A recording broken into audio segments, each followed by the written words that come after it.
over that Pool Creek and Ace is gonna wash one. Not down there all by us.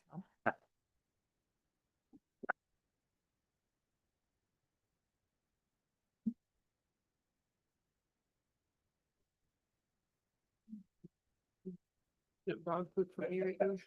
That's a deal. You got 2 dogs. He does bust sometimes, that shark, he's really cute. But it's, you know.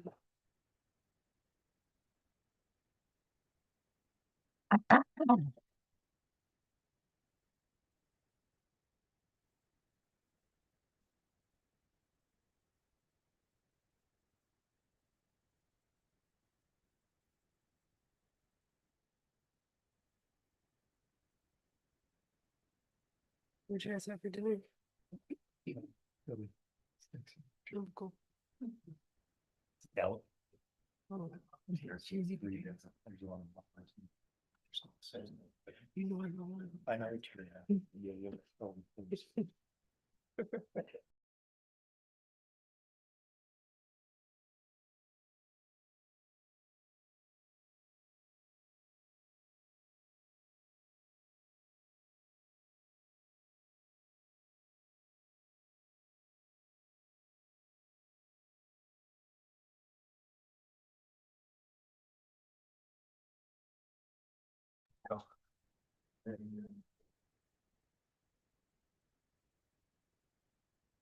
Right, we are rejoining the Fraser Board of Trustees regular meeting for Wednesday, May 20th, 2026.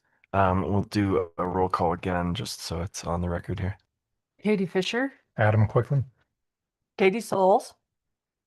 Louis Gregory. And Brian Cirkbenek.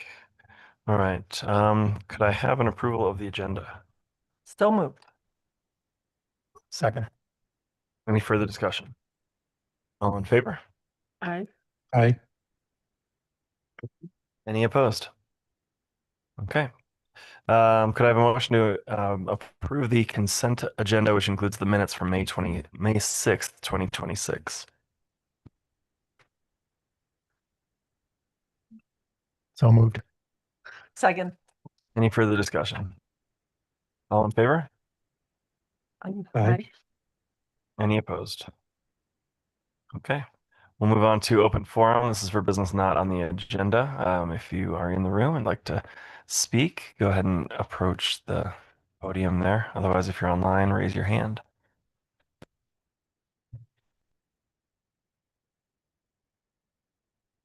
Thank you, Mr. Mayor. Mark Gibson, 209 CCR 662. Thanks for this time. 2 comments on 2 issues.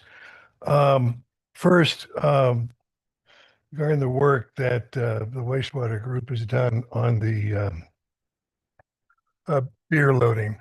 I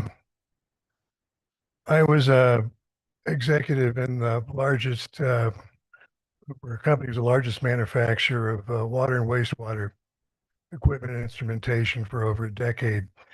My group was involved in some of the most contentious, high-profile environmental disputes and compliance challenges that you can imagine in the U.S. and even in Europe. And in my view, the job that your team has done on the staff side is just absolutely outstanding. They've done yeoman's work.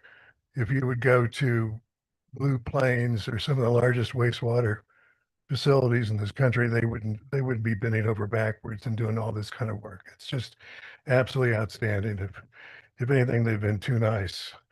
The second item, I believe the St. Louis Landing financing was supposed to be done or closed last week or this week. Haven't heard a thing. Haven't seen it on the agenda tonight. Hopefully you'll address that in view of all of the extensions that have been granted on this thing.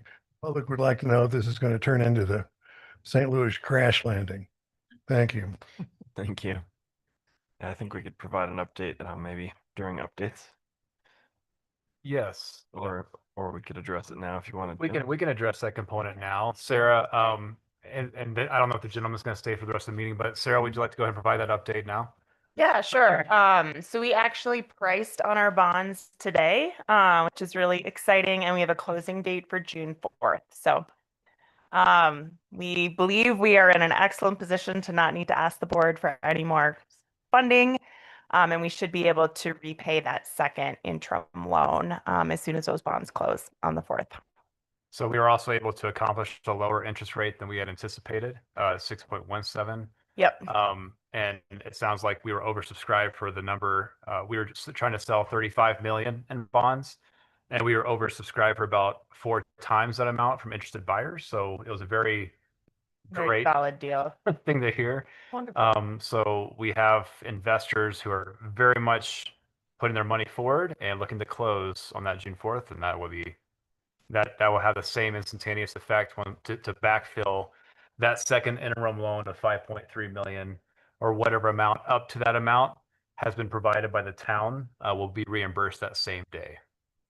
And so we also on the 4th will be closing on the Prop 123 funds. And so that was the $12+ million from Chafa. And then we'll get the $1 million from the Fraser River Valley Housing Partnership that they awarded last year on that day as well. And just for the public and the record, some clarification, bridge loan number 2 encompasses bridge loan number 1. Right? So when that gets paid back, it's all paid back. There's not 2 separate loans. I'm sorry, there is 2 separate loans. Okay. There's the second interim loan that was 5.3 million. Right. And then there was a loan that is tied to if we have anything extra from this closing, that it would pay that back. But that was anticipated to be reimbursed end of next year from the middle income tax credit. That is that will bring in 5.3 million, 5.4 million, looking to pay back that interim, if not the entirety of it. I think we feel confident, especially given that we've just gotten another $1 million from DOLA, that when we close on that middle income tax credit, which is anticipated again for the end of next year, and this was all discussed when the board approved that, but when that is closed next year, the anticipation is that completely pays back that original loan. So at that point, you're free and clear. There's no Okay. more loans outstanding. Glad I asked. Yes. No, I good was good thinking the same clarification. thing, that it was just a. Yeah, I thought that one was over the top of the first. No, and it was Okay. this second interim loan that will be paid back on the closing date was just to keep the foot on the gas for construction, instead of like looking to remobilize and have to rebid those guaranteed maximum prices that were agreed to by Big Valley Construction. So the $1 million from DOLA, is that a grant or a loan? Sarah, you want to provide that update too? That one, gosh, that one is a grant. Yeah. So that one was awarded a couple weeks back through the Division of Housing, and it's meant to be kind of gap financing. So they come in at the very end and give you kind of your last bit that you need to close. You won't be coming to us for the gap, DOLA fill the gap for us. Correct. Thank you, Yep. DOLA. And again, that money should help repay that first loan back quicker, as well as the new market tax credits that we're anticipating. And thank you, Sarah, for being such a fabulous grant writer. Oh, well, thank you to the whole team. Yeah, and no, most it's of a these team. bond stuff, it definitely has been the work of Stiefel and Hilltop and Awesome. Matt and Butler Snow. Okay. So kudos Okay. to all of them. Cheers. Kudos, all around. That's great. So, All right. Thanks. That's a great update. Okay. Moving on to discussion, possible action regarding the treasurer's report. I believe Lori had to step away. So. Yeah, so I'll handle this, Mayor. So can we bring that up on the screen, Antoinette?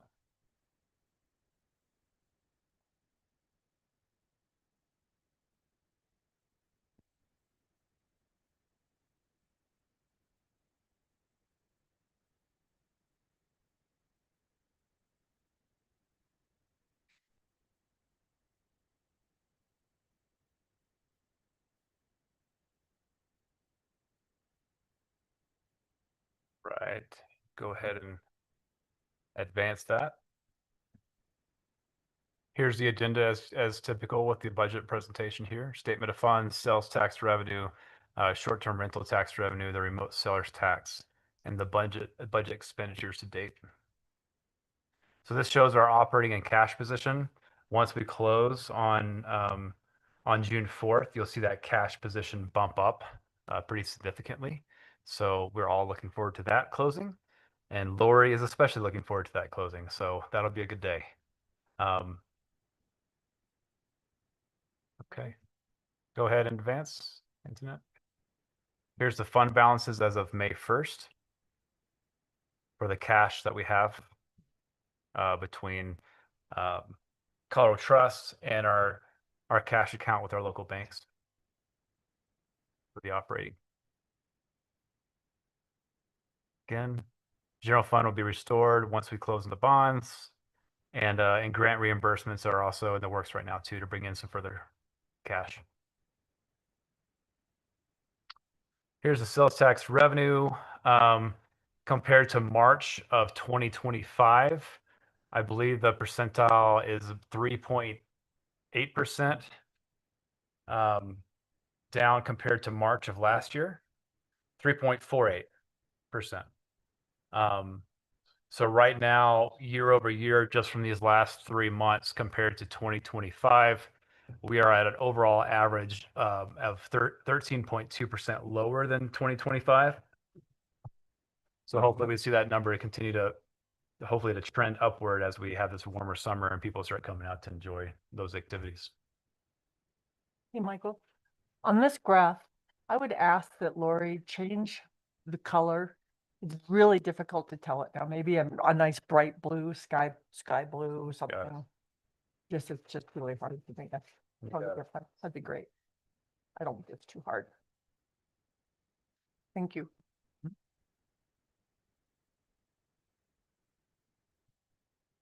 Okay.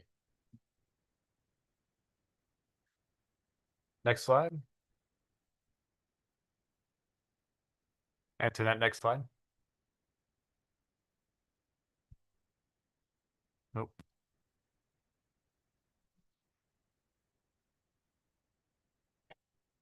And we'll try to do the same here, but the line for 2026 is on the far left.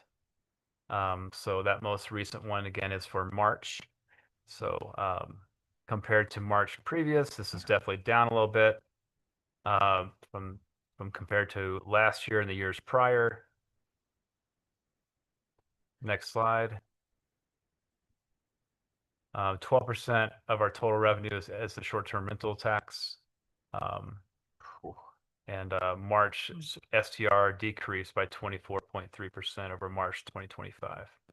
So a pretty big hit there.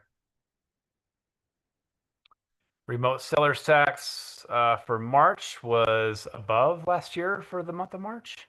So that's looking good in that aspect. But not as high as obviously 2024 or 2023. So use tax is still good for online purchases.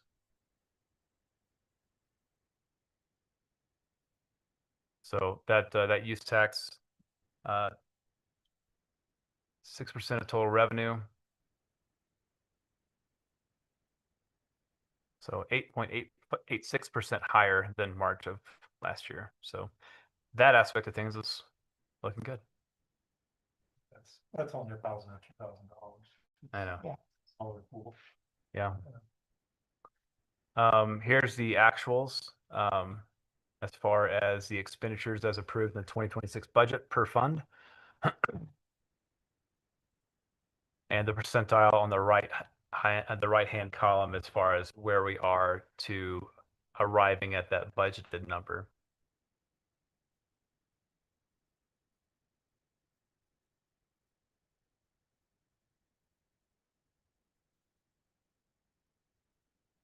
Next slide. That's it. Any questions about the budget update? Good to see that we're under the percentage of the amount of the year that we've gone through. Do we have some big expenditures that we expect are gonna kind of shoot it back up to where it would be? Clayton Court will be a big expenditure. Fraser Housing Authority, you'll have some more big expenditures there for continued construction. So really, like the summer construction season will probably get us beyond what the percentage equivalent is in the year, and It'll then definitely spike during the construction season. There's about a month flat now. Yeah, again, this is pulling in the numbers as of, this is actuals as of Yeah. April Yeah. 30th there.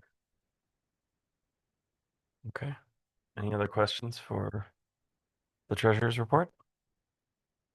I'll just say that the capital equipment replacement fund stays zero because that's putting money in to purchase a almost $1 million piece of equipment. So it's this year's budgeted allocation towards the future purchase.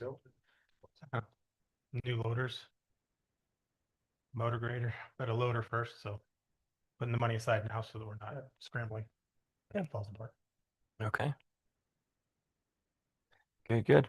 Okay, Grand County Library update, Mary Ann. Hello, everybody. My name is Mary Ann Deckinger. I live at 852 Hickory Court in Granby, and I'm the Executive Director for the Grand County Library District. And I have a nifty presentation for you.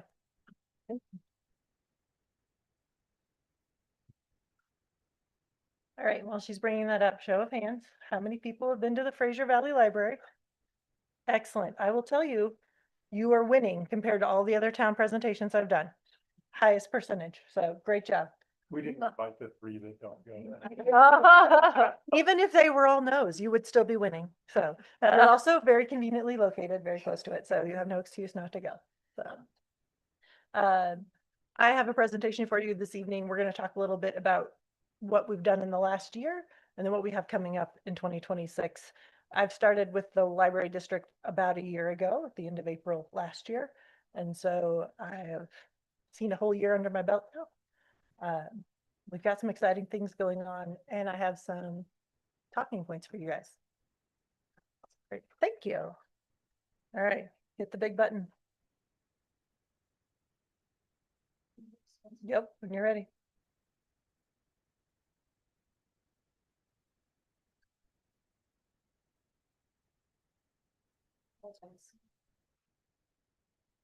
All right. So what's happened in the last year? So since I started a year ago, we did a facilities master plan. So we looked at all 6 of our facilities, brought in a company to help us really assess them from a facility standpoint, but also from a space programming future standpoint, really to try to poise us for future growth and make sure that we don't have any surprises budgetarily, because we all know those are terrible, to make sure that we are ready. When our buildings need new roofs, when we might potentially need to expand, that we're ready to do that. That has contributed a lot to our new strategic framework or our new strategic plan. So our existing one actually ended in 2025, and I thought it was a terrible idea to do a strategic plan 2 months into a job.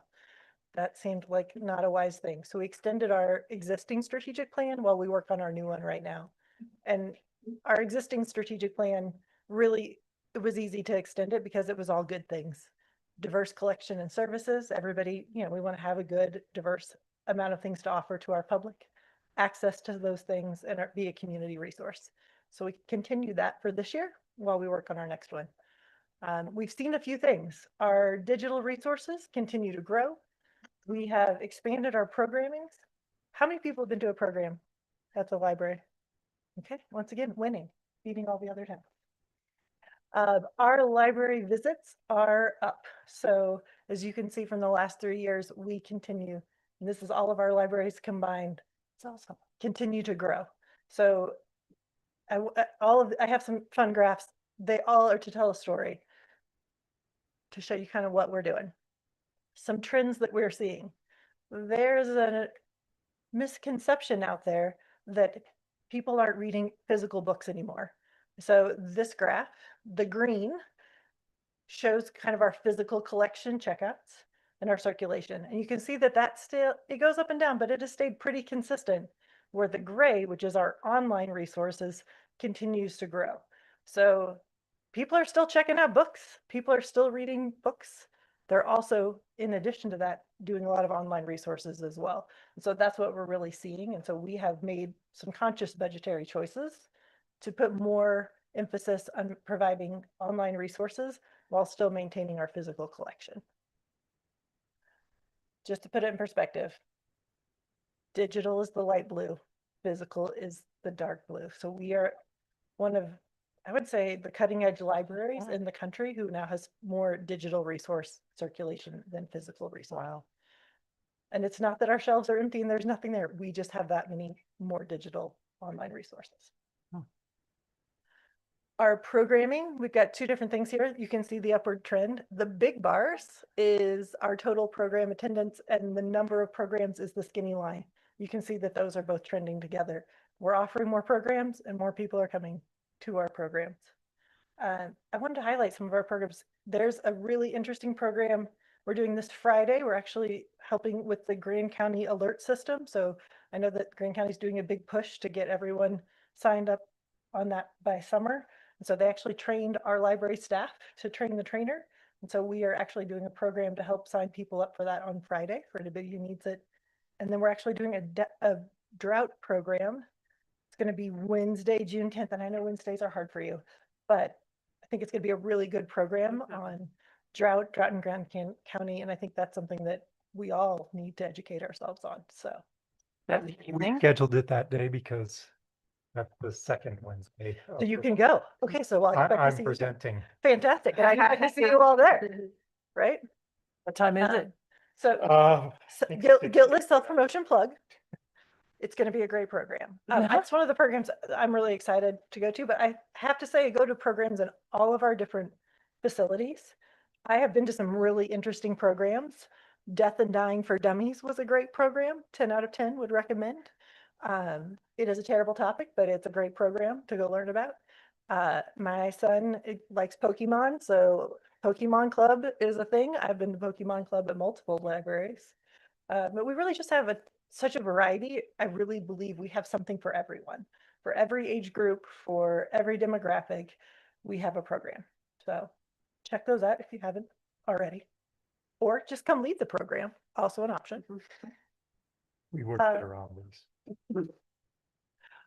We have some big things coming up in 2026. So our summer library theme, we changed it from summer reading program to summer library program because we are more than just reading books. It is more about experiences and books and all the things.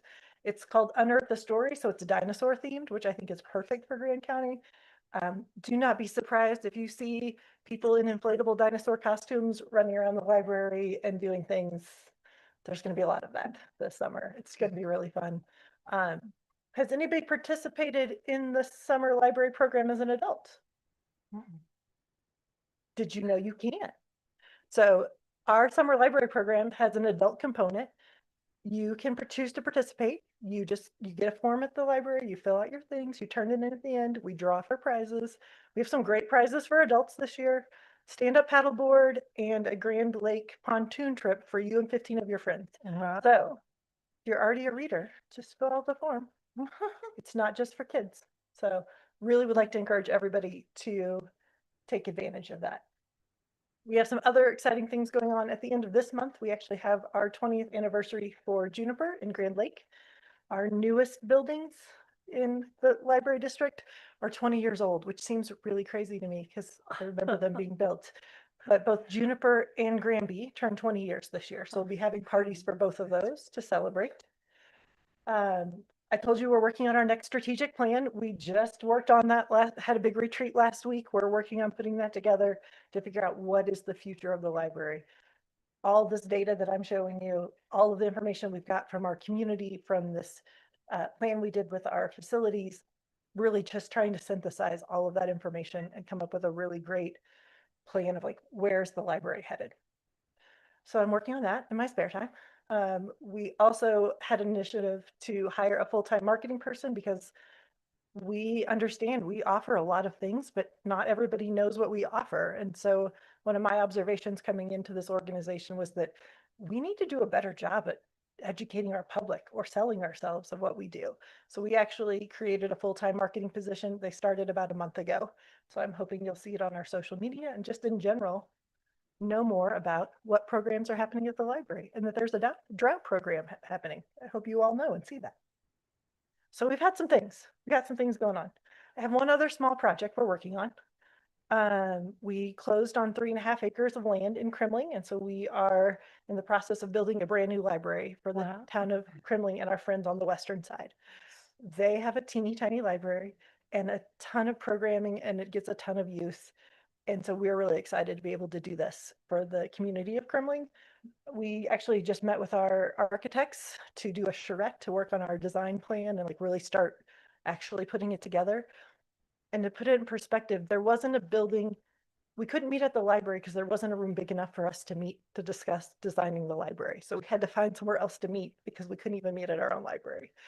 They need more space. And so that is a project they've been working on for years and getting to this point, and we're really excited to do that. We're going to break ground in 27 and be done in 28 is our plan, early 28. So Where do you get to put it on there? To the right of the. well, as of Monday, still a moving target. That 3.5 acres is right behind the high school. So the directions would be turn at the giant helicopter, go back 1 block, and you'll be at the new library. Gotcha. So it's a great location in proximity, both the elementary and the high school. So I think we're going to get a lot of, and neighborhoods, we're going to get a lot of foot traffic. It's probably more space than we need, but we wanted to make sure I had plenty of room to grow. You don't want to ever be, you don't have not enough space. So I think we're looking at probably putting it more to the left so it has more visibility by the corner, but really, as of Tuesday, still a moving target, walking around the property with architects. So that's a little project we've got going. Congratulations. Thank That's you. awesome. That's awesome. I That's love the exciting. Kremling Library Very is so cool, exciting. though. But But Yes. Down. Yes, so our library in Kremling is owned by the town, and they're very excited that we're going to move out and give it back to them. oh yeah, They have plans for growth, which is great. But I think what I love about our libraries is that every library in every town has its own character that is truly a reflection of that community. Your library is a reflection of your community, and it is different than the Granby Library, and it's different than the Kremling Library. And so as we're building a new library in Kremling, we're really trying to take that into consideration. And we want that feeling when you walk into the Kremling Library now. It's cozy and warm and welcoming. We don't want to lose that by building the wrong kind of building. So we're really trying to build the right building and the right feel for the right community. So that's the project we're working on. More to come on that. We're doing some other stuff. So from that facilities master plan, we got a lot of really good ideas of things that we could do better. Not just our buildings and what shape they're in, but what else we could do. So one of our things is we need more flexible shelving so we can move stuff around. Think things on wheels. We want to move stuff around so when we have programs, because you all saw we have more and more programs, sometimes we don't have room for the programs we have. And so having things that can move around to make more space when we do have big programs or kid programs or story times, we really want to make sure that we can grow and be flexible. So that's a big initiative for us. Shelving is really expensive also. If you don't know, I've learned shelving is really expensive. So that's a multi-year project for us. We're really working on our youth and teen spaces at all of our libraries. Safety and security, we're really working on some upgrades with that. We have some room to grow with that for sure. And then furniture and meeting room upgrades. So Fraser Library is slated for some meeting room upgrades for this year. So excited to see that and improvements for people who hold meetings there. All right, so that's kind of what we've been doing for the last year. We've been busy. But I want you to know, if you take nothing else out of this presentation, I want you to know the library really is truly a reflection of all of Grand County, and that library visits are up and digital resources up, and both can be true at the same time, and people can still read books. So all of those things can be true. They're not either or. We are doing a ton of programming for our communities, and we're really trying to provide education, workforce support, community resilience, and really just quality of life in Grand County. We believe the library is the perfect place to do that. So, All right. thank you for your support. We really appreciate all of the town's support, and being a part of this community is really important to us. We also love being your neighbors right down the road. But we just want to say thank you and see if you had any questions. Hey. Awesome. Good work. That's great. Yeah. Thank you, Marianne. Thank you. I'm happy to see my board president here tonight as well. All Do right. you have any commentary you would like to share? No, I mean, yes, but no. Thank you all for your support and your interest. Who the heck are you? Huh? Who Oh, are sorry. you? Yes. Hi, I'm Jeremy Crones. I live at 49 Catherine Drive in Grand Lake. I'm in my 6th year on the board and my 3rd year as president of the Board of Trustees for Grand County Library District. And yes, I enjoy having the director and coming to these presentations for the towns because a lot of the towns don't, participate in a library. So as Marianne said, this is really unique that all of you do partake, and it's just a short walk down the road. So thank you all for your support and your interest. And, maybe in 10 or 15 years, we'll be looking at building a new one here in Fraser and Winter Park. Thank you. Okay, thank you, Chairman. I think it's one of the best assets Fraser has, to be Yeah. honest. Appreciate it. I never go there because the hours are weird. The hours, what are the hours at the library in Fraser? The Fraser Library is closed on Sunday, Monday. So they're open on Saturdays, because we get a lot of traffic on Saturdays. So Sunday and Monday are closed days. Some of those days are earlier days, and they have one late night where they're open later. So we're trying to have a variety of hours. Friday afternoon, they close at 4. That's their early day. Most of the days they're open till 5. Okay. Well, thanks, guys. I never- Appreciate you Thank coming. you very much. Yeah. I went there like 3 times and they weren't open. All right. Industrial pre-treatment program, Michael. Thank you, Mayor. Michael Brack, Fraser Town Manager. What we have for this agenda item is a follow-up to the discussion that we had with the board on March 18th, when we discussed the industrial pretreatment program with the local industrial users, and how that program is currently being subsidized by the ratepayers for the Denali pump trucks be coming up from the Front Range, and collecting the waste that is side stream collected from our local breweries and distillery here in Fraser. We do again have that cost divided between the town of Fraser as a sanitation district and Grand County number 1, as we are the 2 sanitation districts that have breweries and distilleries in our areas. And what I did include and maintain from the staff briefing that is currently in the packet is just showing the previous recommendation as far as how you could implement that fee to be structured.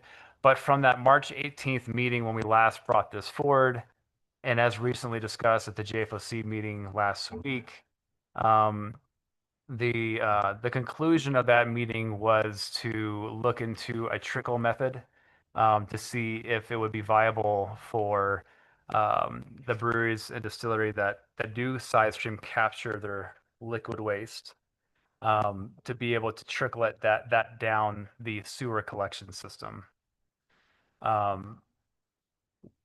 With that, we did take that to and had a discussion with the 3 sanitation district managers, our water quality attorney and general counsel attorney, Gabe Ratz, and our engineering team with Tetra Tech. And following the discussion as far as what the permit was outlining for the new permit for the discharge permit that allows the Upper Fraser Valley wastewater treatment plant to discharge its treated wastewater into the Fraser River. Those new requirements and those permit make this a much more difficult option to consider than it was even a year ago. And in addition to just various other requirements that we're looking at with the states, this new permit that we're working with on the state for this discharge permit. That permit has not been updated. It's been extended for 10 years now. So we are essentially updating all of our wastewater treatment regulations from 10 years worth of regulatory updates at the state.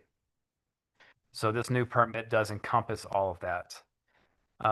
So following discussion with our staff and Tetra Tech and our attorneys and the other sanitation district managers, Tetra Tech did create a memorandum that is also attached in the packet, stating the reasonality why the trickle is not really a valid option for this concept. The only way that the state would ever allow such a trickle effect is to have paid staff that work for the wastewater treatment plant to do regular inspections and monitoring, having the right equipment in place to be able to track the flows going down the sewer lines of any industrial users on the system, um, and regular reporting. And if there was an issue where more was discharged accidentally, or for whatever reason down the sewer and it did cause a violation, the town of Fraser as the managing entity, but also just the 3 districts in general, would be vulnerable to those types of penalties from the state, which are not just fines, but also could lead up to restricting our permit to be able to discharge wastewater, treated wastewater back into the Fraser River. So from that memorandum and from our discussions, we did vet this out deeply.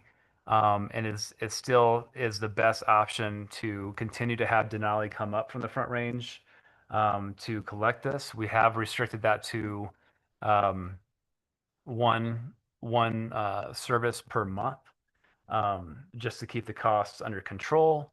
And as outlined in the staff briefing, we will continue to maintain that contract with Denali to ensure that we get the reporting directly from Denali for this, but only be charging as that service is actually used. So if there's, again, a month where we don't have that service being used, that is not billed through the utility billing for these users on the system.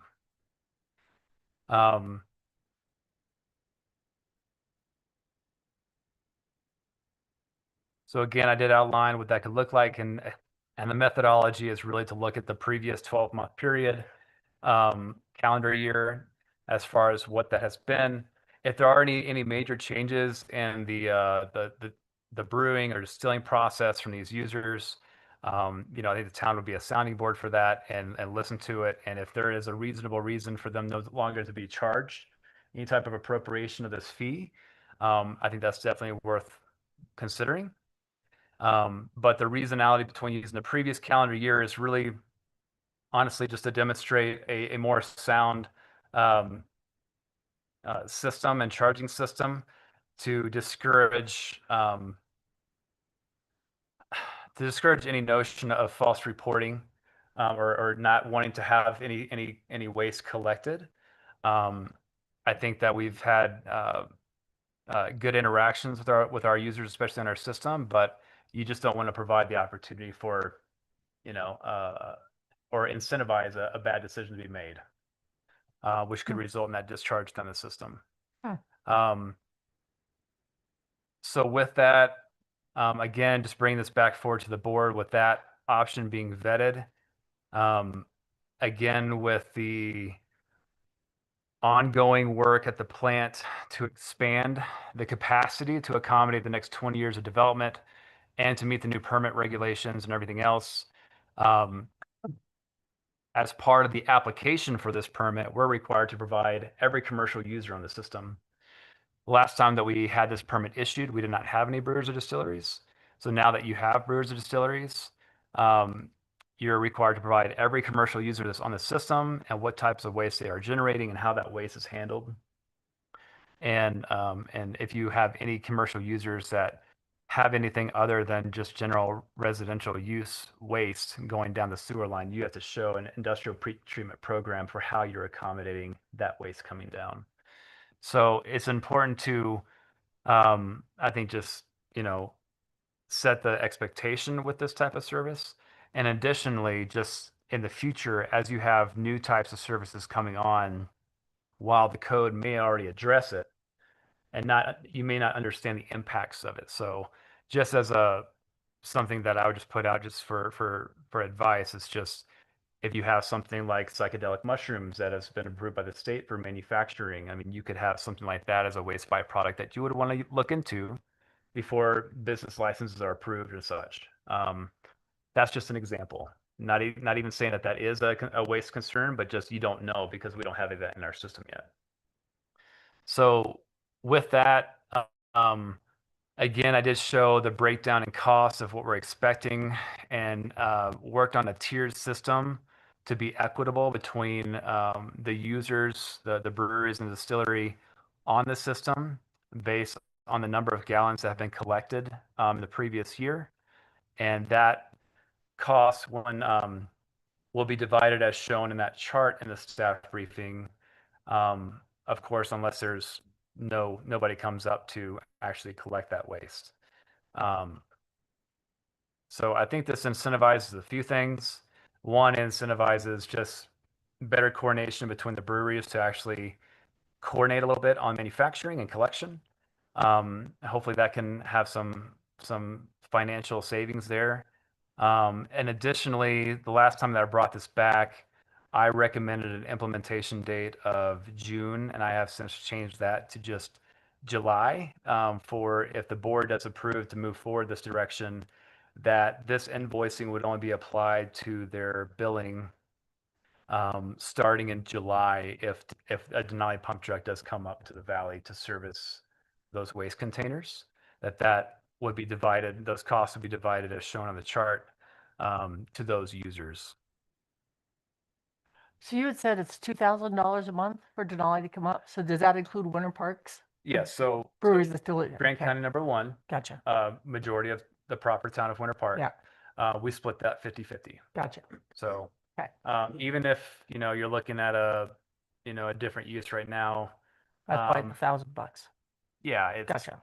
it's it's a nominal cost, but from discussions and concerns that I've heard from the board about ensuring that an equitable approach is being made for the ratepayers and subsidizing certain costs that were perceived to be costs that are just a cost of doing business. Again, I think we've had a pretty good approach to this as far as working with those brewers and distilleries and vetting different options as far as what else we could look at doing. But when it comes down to it, we are trying to finalize our permit that we still haven't gotten. Should be getting into this month. Paul? We got the draft permit in February. We didn't get it in March. We anticipated it last month. We didn't get it. So they only issued them the last day of the month, or the Friday closest to the last day of the month. So we won't know until the end of this month whether they're going to issue permits.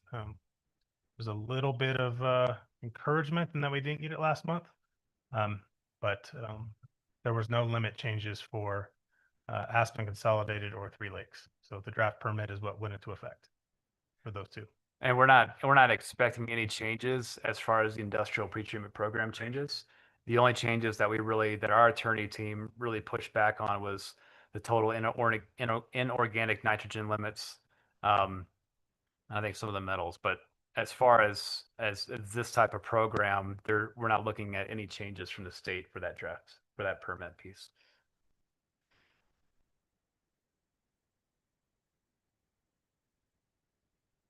So again, those monthly fees by the 4 users that we've identified for this, they are shown on the second page.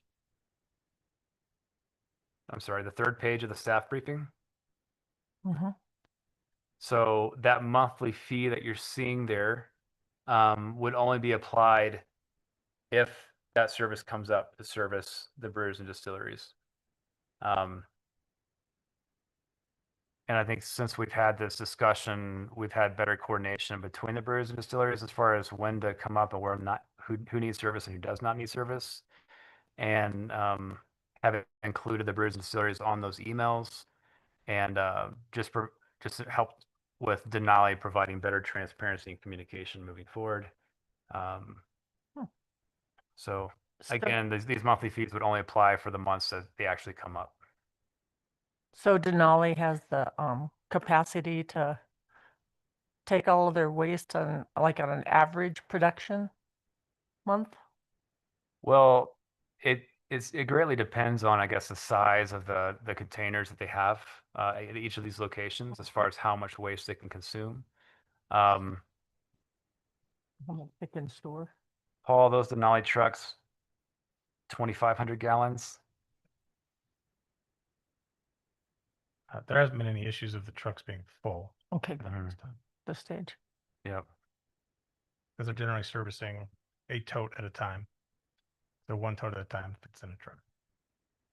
And we've heard that there are everyone does things a little bit different from their operation and how they produce their product, but some focus on higher production during certain months, but hopefully, with this actually going to the actual users for this cost, This essentially helps the town break even on those costs that we're paying for Denali.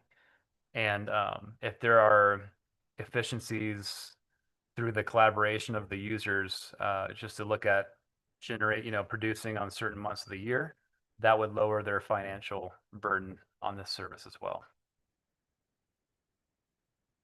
So happy to answer any questions that you might have on this.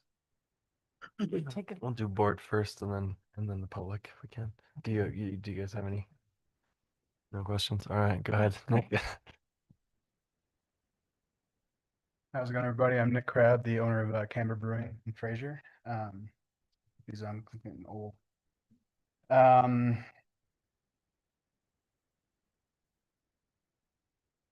guess for those of you who know me, I don't talk too good, so I'm going to try to make this brief, and just bear with me. But I had looked it up, and it looks like Breckenridge, Steamboat, Glenwood Springs, Silverthorne, and Durango, to name a few, they allowed the trickle. I'm just kind of curious if you've ever reached out to any other towns to ask how they make that happen, and if there are stipulations that we're not seeing in like the state statutes that would allow this, or is this just more or less because it's a new permit, or like I just think it's a rock that we need to unturn. And I was also curious if there is a change in volume based on adopting new policies or new production practices or whatnot that I'm learning from the other brewers or whatnot that I didn't really know about. Therefore, even though I was the smallest brewery producing the least amount of beer, I had twice what Vicious and Beer Co did because I was using all my rinse water and all that, which I could have basically, that's just water, but I was told to put it all in those totes and I come to realize that that's not exactly the case. Would the rates be adjusted potentially? And also, I might need a larger tote if we're only doing this every couple months, and not sure if that's in the cards or not. So, and one last thing, this is a really bad year to be putting a new, essentially tax on us.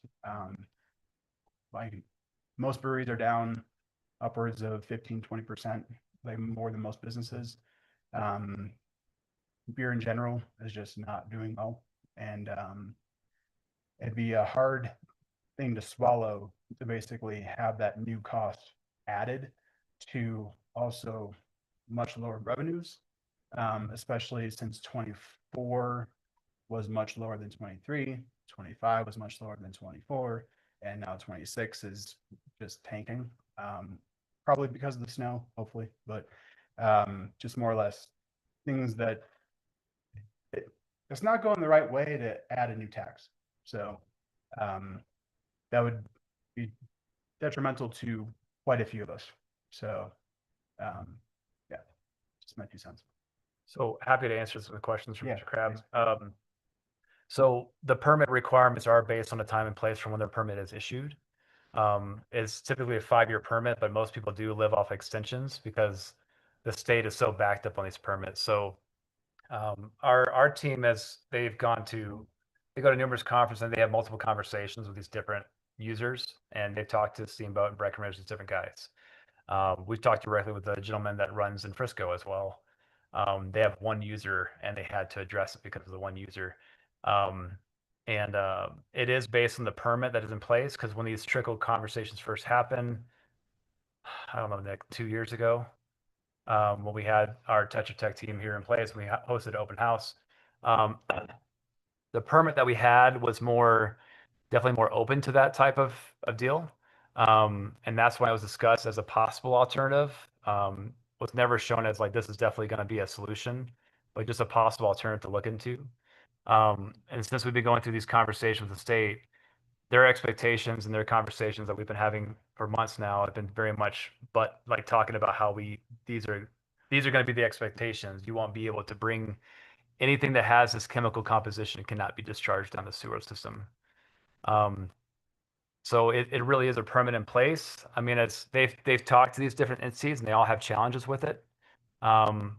So, if it's a trickle thing, I mean, that's information that I could have vetted before the meeting, to some degree, but, um, I mean, we've confirmed this with our legal team and our engineering team. It's not just our engineering team saying one thing or the other. It's also our legal team looking at the permit language and their interactions with the state on this. As far as the totes, that's not a problem. I know that, probably the biggest challenge is just having the space for it, right? Right. And, but my understanding is the totes aren't an issue. We have chemical deliveries that come in those types of totes. That's why we're able to provide them at no cost to everybody pretty easily. Some of the other equipment that we provided, that obviously costs money, but for those totes, if you needed like one additional tote, or if you wanted to try to, I don't know, you're pretty handy, I think. I mean, if you wanted to try to create something by combining two totes and make space more efficient or something like that, I think we can provide totes. Say, I have totes, so if you want two more or one more, I can get you a tote. Just Yeah. let Michael or myself know. We'll get one delivered to you. Right. And would that be like if I have a higher volume month, would it be something I could just like Yeah. ask you guys Yeah. ahead of time and Yeah, like there's no, give basically me, have a huge collection of give totes? me a couple of days notice to make sure my crane truck's available. We'll throw one on there and bring it over. It's not an issue. Okay. To bring that. Yeah, and That's there's fine. space. And I would think that the idea is that Denali will come once a month, not every other month. So, if two totes work for a month, then we can make sure you have two. Or if two totes work for 2 months or something like that. It's How gonna, many totes you need? I have plenty. yeah.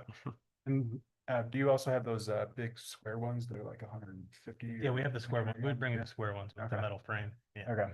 Yeah, I that's can what bring we're- what those you are the need. ones we're talking I said about. heating those has been a problem, especially no, over at no. Hideaway. Yeah. So like my the ramp where I probably put that thing is heated, so I'm not really sure if that'd be a problem for me, but I like can on our get nights, like usually I it's can get you probably what you gonna be a need. At problem. least as far as volume for totes, I can get you what you need. I guess a pallet jack would be needed for that thing too, because I can't move that, but I mean, we can we move. can talk about that. Yeah, I mean, we can move them when they're empty. Just two people can move them. Okay. If it's loaded, as long as Denali can get the vac truck there, I don't think you'd need to move it. It's in your way. Katie, do you still have somebody trying to get rid of a pallet jack? Was that? Do you still have somebody who's trying to get rid of a pallet jack? That was a long time ago. Long time ago. That's gone. That's fine. All right. Sorry.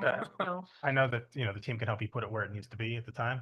Yeah. And then it's just as long as you don't need to move it when it's full. But Okay. if Denali can get to it with the hose, they can set it out. So I have those heaters too, but I don't know how I would bring it up to like put both of those in there because I haven't ever really needed to use those that you gave me before. But any ideas there would be helpful too, but we can talk later. yeah, we can talk. Okay. Awesome. Yeah, but like I said, just reach out to Michael or myself and we'll get you the totes when you need. Yeah, it's easy. Yep. And it's understanding that this is a harder year for the businesses. That's why I was presenting July. If the board wants to look at something different, you can. Obviously, that's just a suggestion. Hopefully, at some point this summer, fingers crossed, things look like they're rebounding pretty good, but not looking to put this in place right away and provide some time for them to financially prepare. In addition to hopefully acknowledging some stronger customer traffic. So I have a couple questions, I think. Yeah. One for you and then a subsequent one for you. Actually, maybe it's more of a statement. I would encourage and I would suspect that if you did prove up that you're using less water and having less waste, that you would not stay in that category, obviously. That would be my. Yeah, because I was surprised when I saw Canberra at twice. Yeah, me too. The quantity that I know. So that your explanation was pretty good there, and I would assume that if your practices are more efficient and done properly, and that you can prove up. That leads me to a question here that changes our dollar allocation because that's based on $1,000 Right. being split. Mhm. So we would have to adjust that to. It's almost more of a percentage. Yeah, that's kind of what, yeah. Okay, Yeah. so. And what I'm saying is, I guess I can't guarantee 100 $25. It wouldn't be a month $125, or it'd be whatever. like It might go up a little bit or 170 something if you whatever, put it yeah, down, sure. but. Yeah. But we need to cover those costs. And Yeah. I do disagree that it's a tax on you guys, because right now it's a tax on me. And it's your business, and I'm paying for that as a resident of Fraser. There, So, but, and I guess to that point, like my, fellow brewers and I would probably say that was never explained when we opened up, which would have been helpful. Oh, yeah. And now it's, a new cost that we never really expected or planned for or anything, but They're always I understand. surprising us with crap. and I think that comes down to the individual, because I've talked with Nathan, and he said he was fully expecting to put in this kind of equipment. Working, because he trained it left-handed or front. yeah, one of those. Yeah, I don't know, but it doesn't matter, but he told me that they had a storage bin under the parking lot, basically, for their wastewater to be stored and pumped, and he was kind of expecting to. So I do think there's varying levels of knowledge on this, or awareness that this was a need. And volume also is sick as Yeah, well. so 'cause I was just yeah, trying to make a point that Absolutely. I feel like I'm bearing the cost right now as a resident, so. Nick, as far as like the clean out and stuff, I think the letter from our attorney, as far as like what is required to come out, if you have any questions about like what should or should not be going in the bin, especially with your conversations like other users, like other brewers and distillers, just please shoot them to us. We can help validate those things, because if certain things are supposed to be going into container that maybe others are not putting into container, we just want to make sure that everyone's doing the same thing. I believe they just had like an extra, like Brian uses an extra hop back, which is like a micro tank, that basically filters out all the hops and like proteins and all that stuff out of it. And pretty much what he's left with is no waste in his actual kettle. And it's all concentrated in that thing, and he just throws it away. Okay. So Yeah, yeah. and like Nathan Great. throws away his hops and everything. So Mhm. I just had never really talked to them about that, because I know everything, right? So but yeah, so now I'm finding out about it. It's like, okay, I can probably get by with my 3 totes, but just in case that's not, Yeah. that's why I want to make sure that there was an option. Well, and just, just to clarify, the goal of this is just to have everyone doing the same thing. And if you ever have any questions, please don't hesitate to reach out. I'm only here for a little while longer. Paul's here. He's very plugged into the wastewater things. Just asking questions, just to clarify things would be very much welcome, because we just want to make sure that we're communicating correctly, and that everyone it feels like they're informed. So if there's ever a question, anything, please don't hesitate to reach out on that. And if I can take this time to thank you guys for this, if we ever came off as antagonistic, it's because I have very strong beliefs that Tetra Tech is not doing their job. So if anybody wants to ever talk to me about that, please do. Bye, here. Thank you. Good, thanks, Nick. Yeah. Obviously not, I was hoping the trickle thing would work, but Same. yeah. Yeah, they were pretty clear that no, and we would be in violation. That was very clear. Yeah. Well, I'd say, Thank you. can Like- I would suggest that we maybe push this a month or two. We have a motion, but we say Push it for August years. 2026, or just because of the bad winter. I'd like to give them a chance. Fraser's having a bad winter too. Yeah. Yeah, All the residents are having a bad winter too. Yeah. Everyone's having a bad winter, doesn't? yeah. I mean, we've been talking about this for years. I think a couple hundred, $125 isn't gonna. Now for Yeah. Barry, it's 500. Well, look at his freaking waste. Look what he should be 1,000. Everybody's got issues. Yeah. My escrow just went up. Yeah, my insurance is 2%, doubled. my Like, come on. gasoline just went up 50%. Yeah, Yeah. it sucks, but It's Cost of doing business, unfortunately. Well, let's think about, now how about That's what I for think. accounting for our staff? Is this an easy enough thing for them to make happen starting in July, the July billing? And if it's, our wastewater is billed quarterly? Is this gonna be billed monthly or So quarterly? it'll go on the quarterly utility billing. And Okay, we have that- spoken with Becky, who does all our utility billing, that this is something that she can implement. Okay. Yep. So that would be July, not June, right? Because isn't it July, August, September, May, June. October, November, December? Yeah, if you were to start it in July, that starts the third quarter. Yeah, Okay. So they wouldn't get billed for 3 more months. yeah. Right, so, yeah, okay. Give them a little chance to get their head above water and Right. Well, and just, Raise some beer they'll- prices. Know what's coming. and I will communicate with them whatever you guys want to do so they can ensure that they're preparing adequately and those different things, so they can plan for it. Yeah. Yeah, Okay. third quarter, Mhm. July 2026, third quarter, start billing them. Dang it, So July, August, September, that billing will go out early October. Yeah, make sure they know that it's coming in October, because that's slow time for us. Gotcha. You know what I mean? Yeah. So hopefully But it's after- coming off of the 3 best months, right? July, August. Yeah. right? Yeah. Yeah. Yeah, I'm comfortable with that. Gives them a little time to get their head above water and plan for it. And raise rates, and do what they have to do. So you guys, do we have a consensus on July? Yeah. Somebody want to make a Going motion that's third at the quarter. bottom of the, I haven't been the motion maker lately. I have at the bottom of the staff. report there. I've never, never. You have to pull it up. there's a recommendation at the very bottom of page 3. Motioning thing. No, the months. Thank you, Mr. Gibson. Okay. Also personal, I move to charge salaries. Denali Waste Collection Services of industrial waste collected from brewing and distilling operations as proposed, and the industrial treatment program collection subsidy staff briefing I second. Beginning beginning Oh, with the July. third quarter. Yeah. July 26th. Is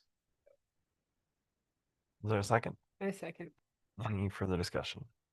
All in favor? Aye. Any opposed? Yeah. Okay. I saw Louis. Yeah, lip move. I saw him say aye. He said aye. I'm in favor of it. Thank you. Yeah, okay. Okay. Okay, To charge them. Oof. took a while. Yeah. I think that's a good solution all the way around. It It's is. like a year. It needed to happen. and I think. You know, and we- motivates them to Be more efficient, it motivates them to organize themselves, Mhm. and if new people come on board and new businesses come on board, then they join that collaborative and they figure out the solution, and Mhm. we just adjust the rate. Right. So long as they can still haul it away in one load. Yeah. Right.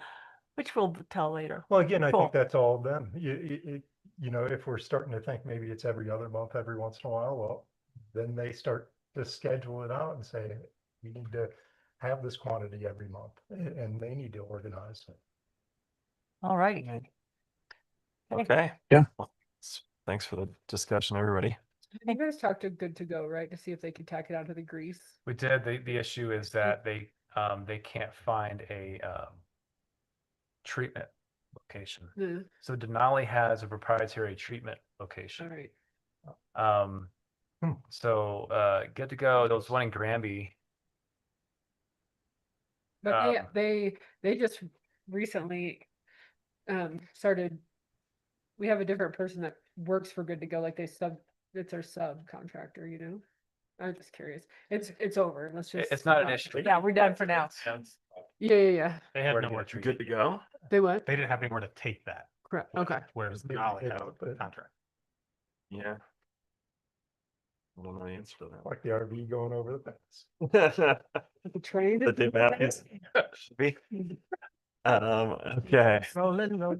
Eisenhower sculpture location, Sarah Wick. Is she online? Antoinette speaking on her behalf. Oh, okay. Hi, Board and Trustees, Antoinette McVeigh, Town Clerk. I'm presenting on Sarah Wick's behalf. So the Eisenhower sculpture has been repaired. Has his fishing pole back and he's intact and he's ready to be Looks good. relocated in the town of Fraser, for the board to choose where that location would be. In the water. I like them in the water.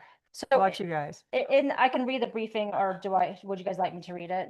Um, So the sculpture has been recognized as a piece of Fraser's public art collection and community identity for many years. Due to deterioration and damage, the repairs have now been restored and completed. Part of the process, staff evaluated opportunities to relocate the sculpture to a location that would provide improved public visibility, better pedestrian access, and stronger integration into Fraser's parks, trails, and river corridor amenities. Several locations near the trails, water features, and gathering areas have been identified, and conceptual renderings have been prepared for the board to review and discuss. An important consideration in selecting the new location is a long-term preservation and protection of the sculpture. Past damage and repair needs highlight the importance of placing the sculpture in an area that remains publicly visible and accessible, while also reducing opportunities for climbing, vandalism, or unintended damage. So staff has prioritized locations that balance the community enjoyment, visibility, and protection of the artwork for the future. The relocation also presents an opportunity to enhance interpretive storytelling, visitor engagement, and placemaking efforts to connect to Fraser's outdoor recreation and river corridor identity. So the costs associated with the restoration and location of the sculpture include the transportation, site preparation, foundation work, and installation. Staff will continue evaluating the preferred location to determine the final installation requirements and associated costs. Potential site improvements may include concrete flat work, landscaping, lighting, or interpretive signage, depending on the fiscal or the financial or the final selected location and project scope. So in the staff briefing, there were several locations that the staff did go and look at as potential, and when he's going to pull it up. I looked everywhere. Yeah. So this very first location is where it was previously located, with a little water outfall, and it's on the south pond. And the water can be resumed to have the water outfall, so the water can resume flowing there if we choose to put the sculpture in that location. I think that is the easiest location because it's already had the pedestal for the statue there, so it would cost the least amount of time and money to relocate it in that location. But it was vandalized there. It was vandalized there. It costs money to repair. so- Forget that spot. Yeah. That's not saving us any money. Yeah. The second location is there by the Lions Ponds also. It's kind of, you can see that kiosk kind of in the background. So it's kind of where that trail comes through, kind of by the Fraser River Trail that connects over to the Lions Ponds. It's kind of just beyond that location. And it's kind of in the little outfall. There's some water there also as a second option.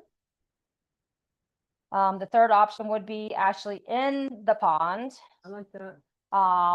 which would cost more money because they would have to build a platform out there to put the sculpture on top of that. And that would probably not allow the staff to do it. We'd have to hire somebody to do that for us since it's inside the water. And can we get permission to do it? That pond money. You always gotta ask. Paul. That's true. Do it and then hope it's fly. the other, Yeah. Opportunity. the thing with all of these, so far is that in the wintertime, that water's frozen or non-existent, and I'm worried about somebody snapping the fishing pole again. Going out there in the frozen water. Right. Sure. Agreed. You know, I looked at all these and I don't have I guess all of these seem like short term. My long-term vision is when we finish the downtown area and we have a brick parkway at the end of Eisenhower Street. It's the gathering place and the wider place. And Yeah. that it be in the center of that. These Looking- Jedediah Spring. Looking down at the sun that goes down, twice a year all the way down Eisenhower, shining right on them. And that's kind of my vision, is that's a centerpiece in our centerpiece downtown. So I think to me, any of these are acceptable as a temporary, I see that as 5-10 years down the road, but so what do we do with it in the meantime? But yeah, Eisenhower Road, if that's our public meeting spot, but, that's our history, that I think that's my long term, but that's my long-term vision as well. And the issue that I have with right now is it's going to cost a lot of money to install it somewhere, and then we're going to have to get it out of whatever it was installed in and pay the money again. So like, Yeah, but is will they there, be able to enjoy it the whole time? what if we put it like in the corner over there, or like somewhere inside where it's not, It's pretty big. yeah, I how don't think tall we is could it? necessarily easily put it indoors here. Maybe if you want to consider that, is there some Let's put them in the pool. somewhere we could donate it temporarily and so we could put it outside? Because you remember we used to have the big statue out here that was Cougar, really yeah. in the way that we had to move out of the room. Yeah. Yeah, I mean, maybe it could go in the public works facility temporarily once it's built until we're ready to install it. But that's a long ways away too. And that's a long ways away too. how about like in front of rec center? Some, partnership temporary. Also, a lot of people don't see it at the Lions Club, like no one goes there. Yeah, Anthony, can you show the last photo? that you The have what? there? yeah. The When you the pull Lions that. Club ponds. So the No one- last no location one was sees it. here. If you're familiar on the Fraser River Trail with the Wapiti bridges, that goes to Wapiti Meadows. Yeah, and there's a little black fisherman Yeah, there, and it's right there. And you can kind of see him in the background of that Mhm. picture. little plastic spot. So he kind of be in the river a little bit there. That's definitely the safest place. Yeah, But again, I'm I like, just, how I don't much is know it? how many people would see it. Don't know how many people will see it. How much is it going to cost to install it there, Mhm. and then just to get taken out again? The neat Can he thing is stand it's up? almost one of those things that looks like a Can he reverse. stand up on his own? Right? Yeah, that is Walk true. over- Yeah. I'm just wondering if you like, do we have to put him inside somewhere and stand him up, or do we have to? yeah, and he'll definitely need to be secured. I think he's standing up right now in the public works facility. He'd be like the big blue horse that fell over on the sculptor. Right, exactly. Oh, gosh. Lucifer. Yeah. Yeah, I don't know. Donnie said, yeah. Yeah. What do you You think? need 24/7 Sorry. security on this thing. Right. No, the idea about if that plaza concept is able to come to life, that's gonna be an expensive project. If you do have to relocate this thing to maybe center it more on that, it's gonna be a nominal cost compared to the full size and scale of that project. Could have saved 10 grand and not got that sculpture at the church and just put him there. Yeah. Just bought that sculpture. I know, we spent a There was lot. no fishing at the church. So if you But it's if you not have it secure. across the river, it's hard to get to. People aren't gonna break it. It'll be preserved. Yeah. I would recommend paying a little bit of money just for like a little pedestal that talks a little bit about Eisenhower. So you can have that right off the Fraser River Trail, and then he can be like on the other side of the river. Too bad That he can couldn't work go- well until you have a permanent plan. It's whatever you guys want to do. But Too bad he couldn't go to St. Louis Creek where he actually fished. Although it's not in Fraser, I think that a lot of people use that. Like chainsaw and flume and stuff. All right. That's fine. Yeah, we're gonna keep it in downtown. We're gonna town. hoard it. Okay, fine. People walking, come see them. We're gonna tuck them away in the woods. Yeah. What were you gonna say, Paul? I was gonna say, we are in the process of, due to the constant vandalism of the bathrooms, getting cameras and an alarm system. Just got the quote today, and there would be 2 extra cameras on the building that we can direct in any location. I'd have to stand out there and see if we can see them through the trees. But if we were to go back in the existing location, as Antoinette mentioned, there's already the footings there, the pipes there to set him back on temporarily. As far as getting the water turned back on, we think we can get it turned back on, but that is a valve controlled by Winter Park Ranch, Jim Fox. So regardless, we're going to get the area cleaned up. I know that's been an area of concern for the board. So we're going to clean it up. So whether it goes back or not, we still have the bricks that were donated to create that space. We have the 3 interpretive rocks with information on there. So I wanted to clean that area up anyway and have the water running, whether the statue goes back or not. But if that is potentially the lowest cost solution, if we're looking to move him in the future, we're not building anything new. We're not putting anything else there. I don't know if moving him to the bridge changes anything. It's just a different bridge location for somebody to mess with him. If we put What did it, it cost us to replace that fishing pole? I thought it was close to $20,000. it was very Wow. expensive. The original artist wasn't able to do the work. Okay. So we had to Right. get somebody else who was good at welding and creating in bronze. What's the Okay. about St. Louis Landing? I mean, I Forever. I like the That might I be like worse. the permanent idea of him being in our downtown, Mhm. but Jedediah, yeah, exactly. you Jedediah Springfield. know. Yeah. Well, that used to be that walk through history park behind HCA, which used to be a really beautiful park, but all the sculptures have been removed. There's the landscaping. Yeah. It's not as nice as it used to be. Yeah, that was cool. We used to It get lunch used to down be there all the really time. pretty. Yeah. Mm. One of the things that you need to ask yourself is like, if this plaza concept comes to life, is that who you want to be at the head of that plaza where it goes to the river? Is that going to be the main highlight for Fraser? What are the things you guys got to think about? We have Eisenhower and then Eileen right now. Yeah. Yeah, the thing about the cameras is that, I mean, even if we catch the person that vandalizes it, they're not the people that are going to be paying to replace it again. I Right, think less than how all locations are vulnerable for this for various reasons. Lions Ponds has the most visibility. If we put it at the back by the Wapiti Bridge, now it's isolated. People can do things to it and nobody see them. I don't think there's a good solution unless we put a fence around it like Plymouth Rock and, you know, keep everybody off of it. But They came up with one. Let's plug it in. Electrify. Yeah, electrocute anybody who touches it. Well, we don't have to make a decision today, but I think it's something that we need to think about, where we would like to keep that. You know, even if it's short term, I mean, if the end of Eisenhower Drive isn't done for 10 years, do we want to have it displayed somewhere? Be ashamed to have it stored away in a garage for 10 years. Yeah, it's a Yeah. wonderful sculpture and have it along the river or in the water somewhere. So staff was going to throw together some estimates on the cost for locations relocating. Is that right? Did I see that in the memo? I No? don't think that's Have we talked to the Fraser Art Committee to see if they have any? I, pedestals you or know, anything we could I do? know Callie's been working with her. I don't know if they discussed this specifically or not, if they've been brought in. I'll be honest, I don't know. Yeah.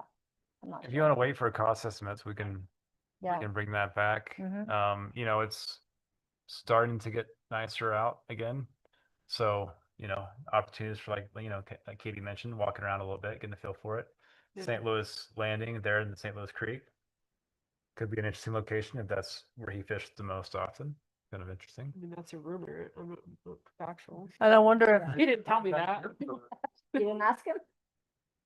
Bob Wolf would be willing to Oh yeah, let us Right, lease the maybe give it- space for it. Go picnic in the park. It's Just all around a the boat. corner. it's not a the bad Fraser. idea. Over there Oh, by I their thought- HO. Mhm. But I then you think might that- end up with a location that is That's it, super that house that vulnerable and then might Ryan not. Jones. Yeah. I think we have a lot of little kids who Um, would maybe Hanging When you on. cross the on it, bridge, but the first Punching bigger the bridge, balls you're and looking right over at it on the right. They have oaks. We put at the end of Eisenhower that all floods out. On the right over grassy there. area? Just by Oh. carriage. Yeah. Oh, because it was nice I was just meander. fishing in that big huge puddle. Okay, I'll take a picture. Perfect. To talk to them. To Katie's point, just thinking about a different location, you know, feel free to take some photos and send them to staff. And, you know, we can play with some concepts here. We can walk around all dressed up. Yeah, I mean, if the board can come up with a consensus of maybe where to put it, then staff can work on the cost to put it in that I location. do have a question. Is the board supportive of us removing the Thomas Jefferson or whatever it is that is in the creek, that is in the Fraser River there by Clayton Court? That's Or is- fine. Yeah, Is that something that I don't want to mess with for whatever? The black Yeah. plastic. and the white. one in the last Oh, picture. You can see his head in the last. Never seen Thomas Jefferson. Yeah. was unaware. It's like It's like yeah. Thomas Jefferson / Darth Vader. It's very. Yeah, it's It's been like there an for a old long mannequin. time. Yeah, and, yeah. But somebody exactly. just stuck It's in the river. definitely a funky Fraser thing, but I don't want to mess with it if they like it. I'm not But, attached to it. How long? I've seen it for about a year or two. Oh, It's been there a while. I missed the penguin thing, by the way. It's wonder if it's guys- literally it has literally right penguins. there. The old Yeah. Penguins building. The penguin Yeah, I thing was thought I cute. We saw should bring that back. You guys want me to get rid of that or not? Yeah, it could go away. You can go away. Right, You- right. And then they could scope out Thank and you, making it go Antonella. away. It's weird. You could take a peek at that site to see how easy it would be to put What a is that? platform there. Let me see it. That would be worth doing because That's it. that'd be a good That's the spot head. because it's got That's- peak on you both see the whole sides. thing, but So- the head is so- kind of shiny and the rest is black. Not just putting out a. It's on the river trail. We will get rid of the strange figure in there. Actually, that's hilarious. And get rid of the figure and scout it out for a simple Somebody's gonna be upset platform. about That might be a It's actually hilarious. easy spot for it. Maybe don't throw it away right away and see if there's a response. We'll do a giveaway at a picnic in the park or something. Okay, yeah. We can start taking pictures of him all over Fraser and be like, where is he now? Becomes a mascot. With all We get rid of the penguins and just have this plastic guy. All Okay. right. We'll keep moving. Thank you. Augmentation / diversion update. Dry season impacts to town water infrastructure. Boy, Paul. this sounds Mayor, fun. Board of Trustees, just wanted to reapproach the augmentation, diversion, and drought situation we talked about. I believe it was 2 meetings ago. So we had filed our emergency release augmentation plan with the division. We were ready to release, and the day we were supposed to start releasing, Free River started. So we have still not made our release. So I think it's a good thing. I mean, we have. Pardon me? Free River ends tomorrow. Well, then we have to get back in touch with, well, I mean, I don't get that email till tomorrow morning. You got it. She's showing calls going on tomorrow. So, we'll get a call from HRS, which will then allow us to then restart the process with, whoever runs Lake Granby to do our release there from November. We just sent the new accounting worksheet that the division wants, which is causing some of our augmentation problems. On Friday, so it was their request to stop using what they had told us to use for the last 20 years. So due to a conversation I had overheard, we did bring in the Grand Park team and their water attorneys and their water experts to sit at the same table, same side of the table with us, with the division. So we have his attorney and his water, his version of HRS working with us to make sure that we're accounting for everything correctly. They are attributing a lot of dry up of the meadow and things on West Mountain that need to be dried up. They're already saying we have to make augmentations for that, and just a lot of back and forth. So we're still working on that. But they were going after Cornerstone and their cousin's ditch. So we had a conversation earlier about kind of the use it or lose it. And they're basically saying, go ahead and flood irrigate when he doesn't need to flood irrigate in order to use that right. And he'd rather keep the water in Leland Creek and Vasquez Creek and where he has all of his water rights, St. Louis Creek. So working with them there. But then moving on from that, the dry season impacts to the town. Would like board to discuss and give direction on how we want to handle any sort of water restrictions. There's 2 local water restrictions within the county currently. GC number 1, theirs goes into effect on June 1st, and district customers there may only water outdoors 2 days per week and must follow a set schedule. So it's an odd and even, whether you get to water on Sunday and Thursday or Saturday and Wednesday. They don't kind of give any limits on that or how you're supposed to do it. It just says outdoor water use. Kremling has gone much stricter on some of this. So theirs reads that no water shall be used for any outdoor purposes except for trees, shrubs, and vegetable gardens. So there's the only 3 water uses you can use, and it can only be used between 7 and 9, both AM and PM. And they've also discontinued all bulk water purchases. So they have no bulk water in Kremling. So they've kind of gone to the extreme. Again, both of these are surface water districts. They are totally reliant on their ability to divert from the Fraser River or what water is up in Red Mountain Reservoir. We're on wells. We haven't seen any loss in production at this time. But again, it takes months, years for the aquifer to kind of move with these changes, especially anything that's in the troublesome. So the thought was to be consistent in the Fraser Valley. What I would suggest is that we match GC number one's restrictions and then look to maybe, depending on how the summer goes, restrict bulk water purchases as well. We still have bulk water being purchased for the hotel. They have a meter, and then we have bulk water being used on St. Louis Landing. So we would need to make sure that they know where they can and go to get bulk water. The only source currently, other than ourselves, is Granby, I believe, and they're about $40 per 1,000 gallons. So more expensive than what we charge for What does water. that look like bulk water? Is that in a truck? The water truck? truck. Okay. And that's all finished water.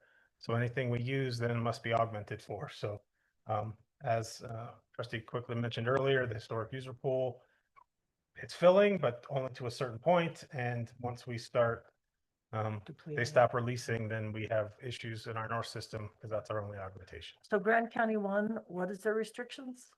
Even theirs is just, you can only water outdoors 2 days per week and you must follow a set schedule. So we could do, Okay. Kremling is odd days, odd addresses, water on odd days, even on even days. So some days you get 2 days in a row, depending on the month. But just something for us to look at. No flowers In our regulations, doesn't it say in the past that you could only water that in the morning, 7 to 9, and then same Ours thing in is- evenings? Our hours are in the evenings. But we don't have a restriction on how much you can do. This would be looking to try to limit irrigation to only being every other day at a minimum. I think we just tell Motor about it, and make her just shame people. Yeah, I- because shame What people. Yeah. does the county made any decisions on? So the county is, I mean, they're pushing out all of their recommendations, but the county doesn't have a water system. So they, Yeah. Right. so it's up to Yeah. each district to set their own restrictions. Yeah. I mean, I think we should be consistent with Winter Park. Just so Yeah, everybody around here is doing the same thing. Okay. So I'll have a That's I'll have a right. resolution drafted for the board for the next board meeting. But it does make sense to not allow people to water during the day because it's just lost to Well, we would evaporation. restrict it to the same. Same hours? Sorry. Restricts it. That's It's what I thought. I restricted. forget if it's, I think it's 10 to 5 or 10 to 6. Yeah, that but we could follow, if we want to be consistent, GC number one, Grant County number one is 6 PM to 10 AM. So those are the only hours you can water between. Okay, So more open than what Kremling has gone to, but yep. more water on this side than that side as well. Now, and Adam you had also talked about charging much more for those people that use over their allotments. Saying is, it's, And I think that that's a really good idea. So somebody doesn't leave water running all night because they can. it is the most effective way to change somebody's behaviors. Is And- to- and you need to pair that up with education. Yeah. On what you're doing. Adam, can you speak in the microphone, please? Adam? So what I was saying is, yeah, drop pricing is the most effective way to change somebody's behavior, but you do have to pair that with education. I do know that actually Tabernash, Meadows Water and Sand, they put a quote on their water use and there is drop pricing after that. So there's penalties if you go over watering allocation. So there's a lot of ways to go about this and most communities have a mixed bag of the tools. So Yeah, I would think to add on that, Adam, I think it doesn't matter how many days per week you're watering, it's how much you're watering. So Right. if it's your day of the week, you could water from 6 PM to 10 AM constantly. well, and I think that's mean, the most- education part Most is people, depending on if we're getting rain or not, you don't water when it's raining, right?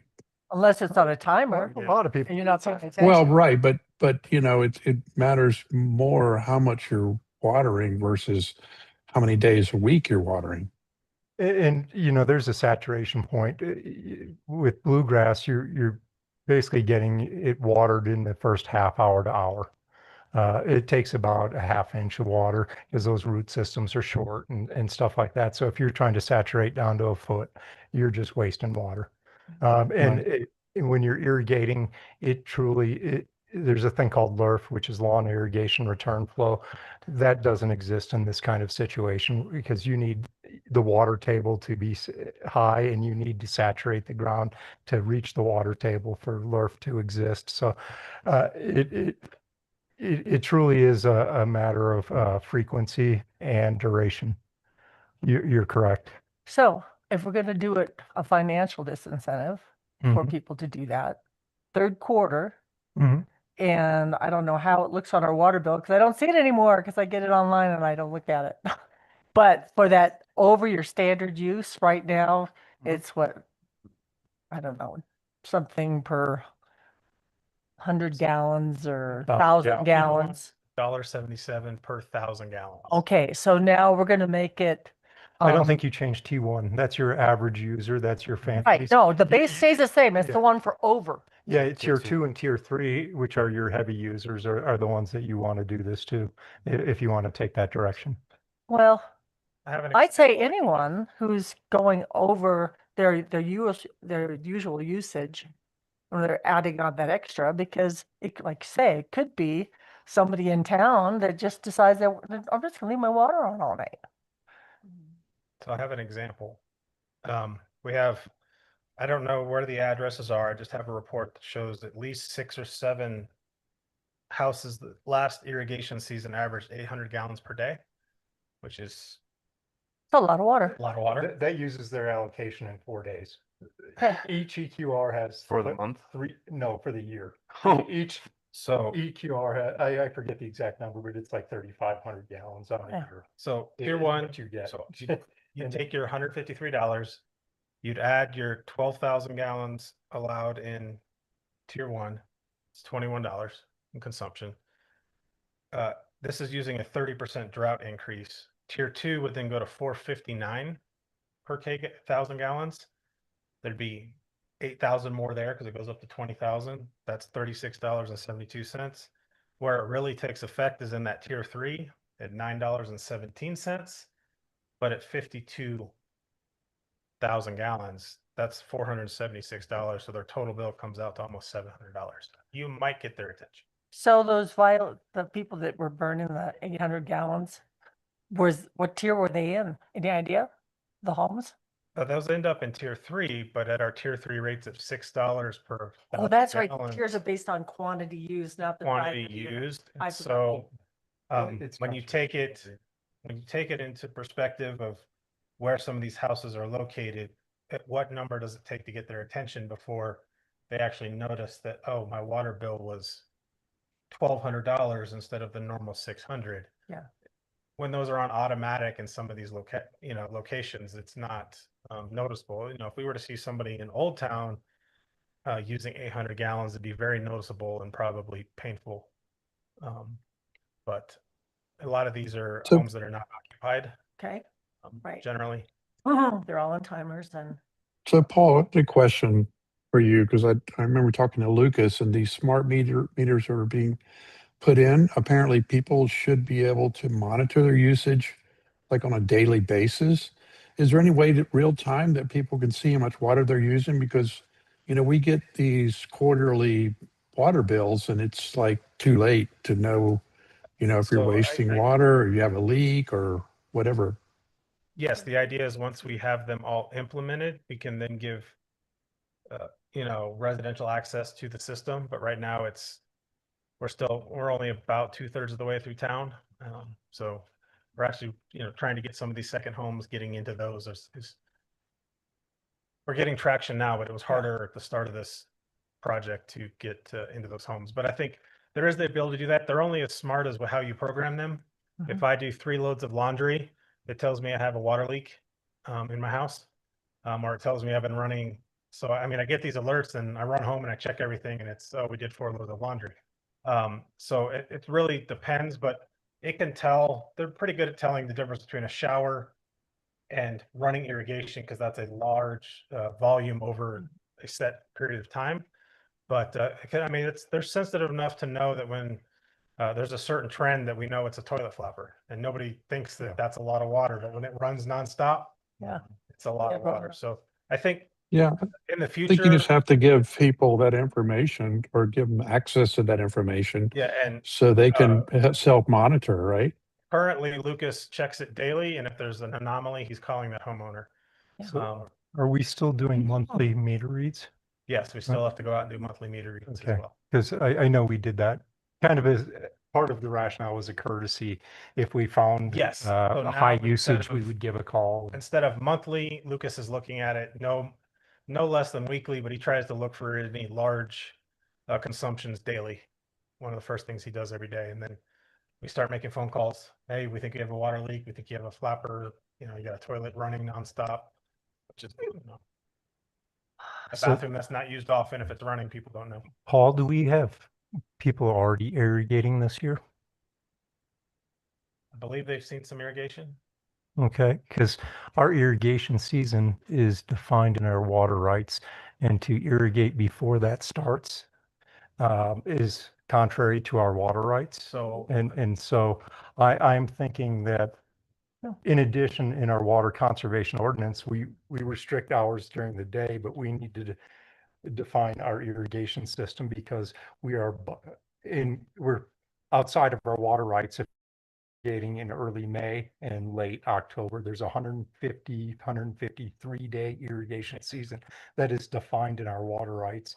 And we should codify that. And part of our Absolutely. water conservation ordinance has fines in there for daily watering infractions. Those fines, well, they're $25, so they need to be modernized because well, I they're would 20 s- years old. But those need to apply as well to if you're irrigating outside of season. That's a no-no. I mean, we don't have augmentation for that.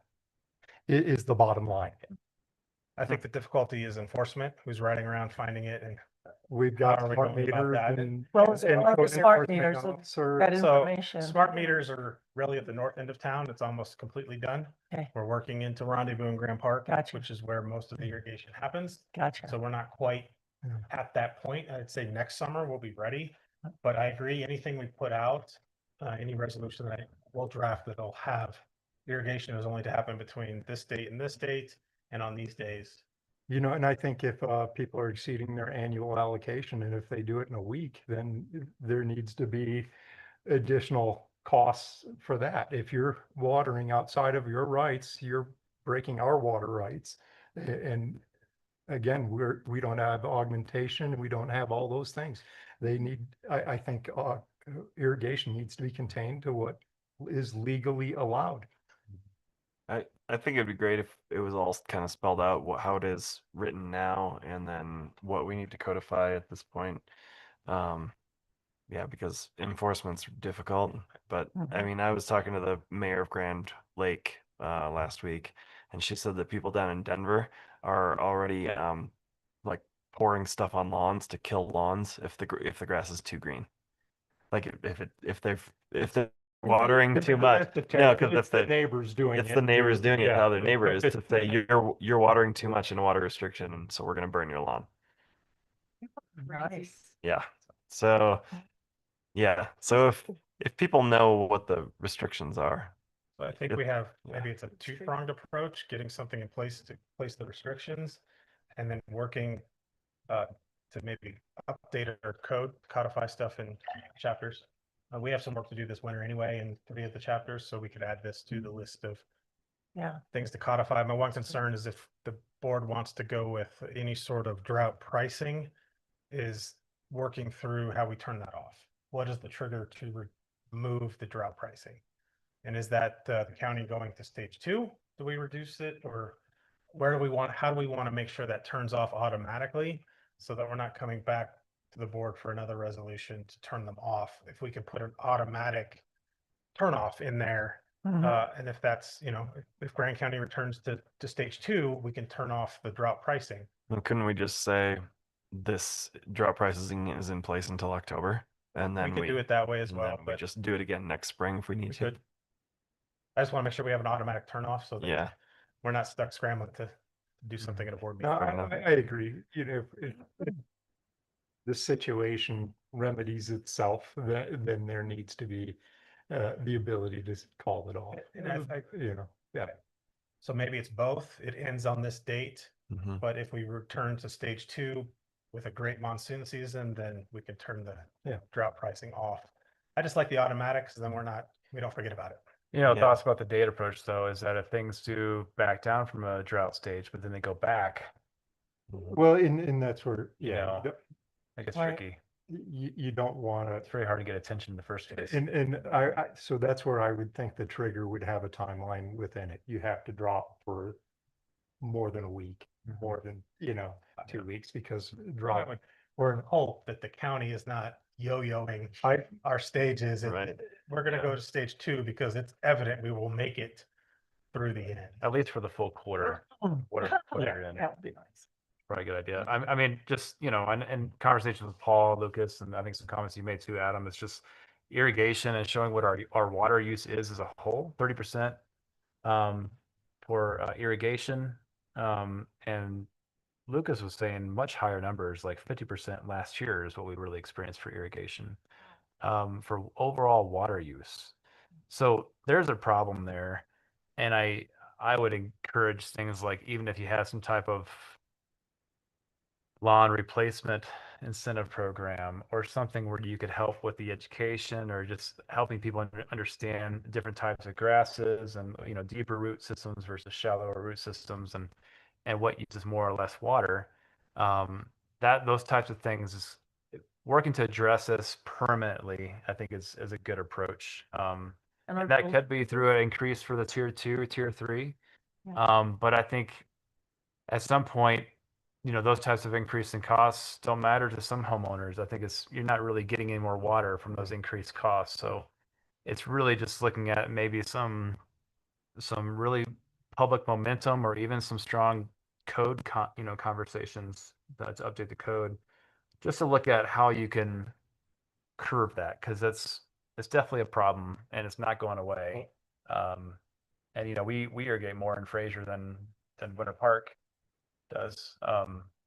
And it's definitely a problem that needs to be addressed, I think, just sustainably, not just based on a drought season. And even at 50% and not in drought, at 50% irrigation, we're way outside of our water rights and our augmentation supply and such. And I remember having conversations with the state engineers where they were starting to be aware of that situation as well. So yeah, so there's smart systems you can put on irrigation systems, you know, to meter that use and restrict that use, and you know, that could be something that you look at too. But there's a way to make it happen. It's just, again, encouraging addressing the long-term problem. So good discussion.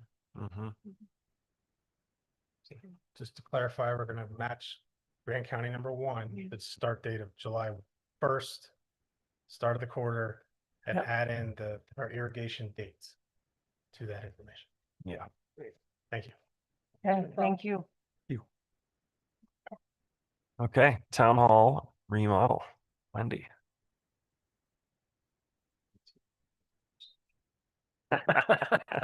So. Hi, Wendy Bourne, Deputy Clerk. Yeah. I put a presentation together just so that you all can kind of see what's going on and to keep me on track. So we can keep this short and sweet. I do have a clicker. Okay. So town hall remodel, you've seen the big white blank wall when you first walk in the door. And so that this first section is about the foyer and the entrance hall there. Whoops, sorry. So to put in a brighter pendant light, the one we have there right now just has those little candle lights, and they really don't put off any light. So I'm usually the one that's here late at night in the winter, and so it'd be nice to be able to see. But then carpet runners, the same way that they are now, but they would go from completely all the way from one end of the hallway to the other end, and then have another runner that would run from the front door to meet the other runner, so we're not stepping on the wood, you know, as much as we probably do now. One of those would have a logo, the colorful Fraser logo on it. Hmm. And, How much more does it cost for the logo than just a regular doormat It's banner? not. it was hardly anything. Okay, Yeah. good. It was just a little bit. Okay. And is that like an Alsco thing? Do they pick them up and change them out, or who cleans them? We have cleaners that come in and Okay. vacuum and, That's cool. yeah, that sort of. And so, then for the alcove, Sarah found this and put together this picture for us. And so we'd be putting dark wood in the back. And that, just to make it feel more homey and comfortable. Also, it's pretty striking. And we can use floor laminate for that. And it would be, relatively inexpensive to do that. And we would,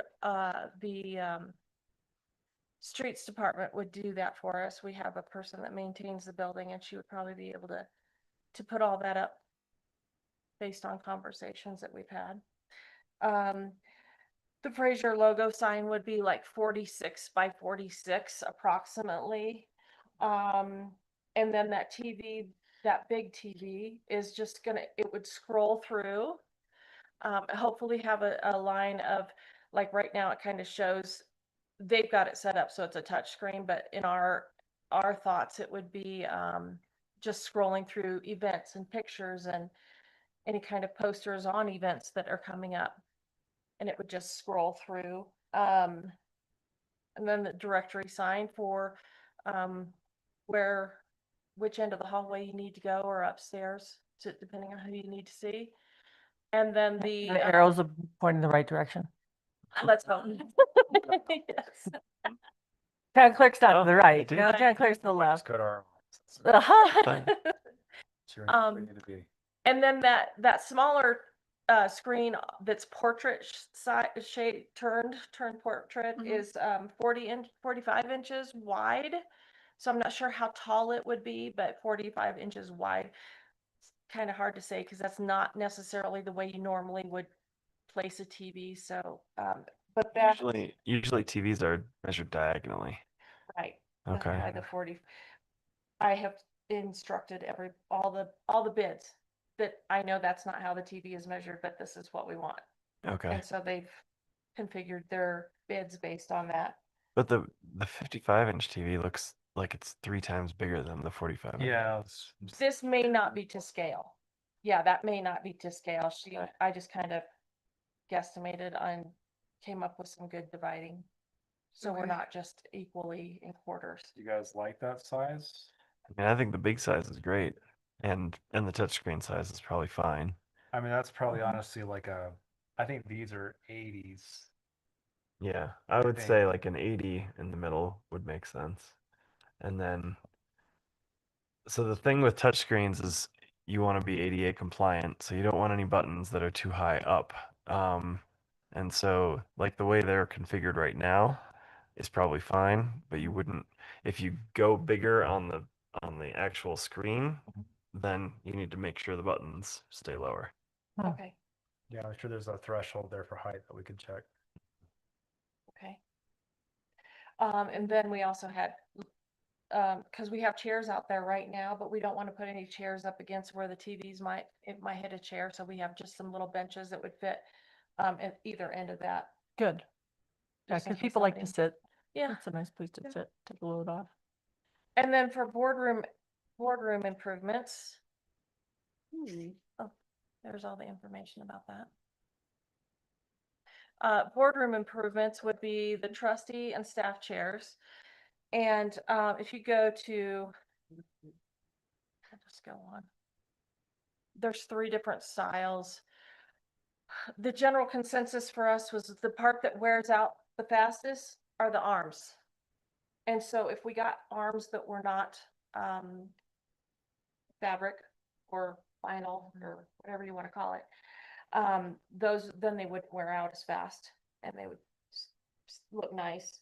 But you can see there's a wide variety of ranges in pricing, That's for 15 chairs. and there's 15 chairs. Yeah, that's not too big Yes, for a chair. sorry, yeah, no. Oh, we're And at the that- same thing. I was like, Oh, holy cow, we're giving you something. 15 chairs. So 15 chairs are obviously the dais table and then these here, but we would have later on, you'll see that we have another table, so it would be another chair here as well. And so we wouldn't have to keep stealing them from the other offices during board meetings. So why do we need to change these staff tables? We are running out of space. Okay. If you notice, Antoinette and I, and usually two other people will be presenters that are Okay. staff will be here. And then sometimes recently we've been having other staff have to sit over here in the public side. Not that there's anything wrong with that, but that's Right. they can't be preparing for the meeting, you know, balancing on their lap. This makes it a Because I little could bit see in easier. the back where you've got room to move over, but up front, there's not a whole lot of room. Well, we tried Yeah, getting, make it wider. seeing if we could get another one of these tables. And we can't get another one of those tables. Right. Yeah. So either you have a mismatch or you Yeah. do update it. The other thing I would just point out too is that it's kind of nice to have some screening, which you'll see on the next Oh, slide. yeah, the screening is big. Just seeing some screening for the cables and everything else. I think it's just more professional, just a cleaner look. So also replacing these chairs with these other chairs, those are two different options. It's nice to have the ones without the arms. In case you get a larger person, it's nice for them to be able to fit in a chair. Obviously two different, Yeah, it's cheaper. And they stack. Probably. and they stack. What's that? Yeah, and the arms are up. Yes, well, and they're not as heavy. These are pretty heavy. So those will they're stackable and you can get them out of the way if you need to. So we had this made by Grand Woodworks, right? Did they? What's that? Yeah, not for the whole tables. I'm not thinking for the whole tables. What I'm thinking is, our our revenues are down 13 to 25%, depending on the bigger income sources. And I can't justify all of these expenses personally. $15 instead. Yeah. So anyway, that's what I'm trying to figure out, you know, a way to make some of this work. The chairs, I'm fine with them. these white chairs, I've sat in these chairs. I don't have a problem with them. And these chairs, I don't have a problem with.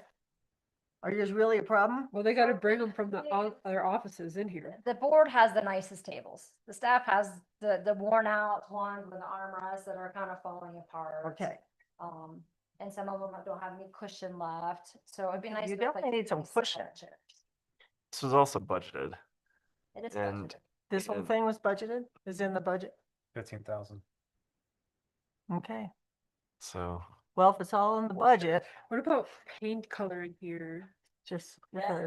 Not going there. Let's stick to the. we're talking about budget. what about Paint paint? color. The paint. And those staff tables, explain why.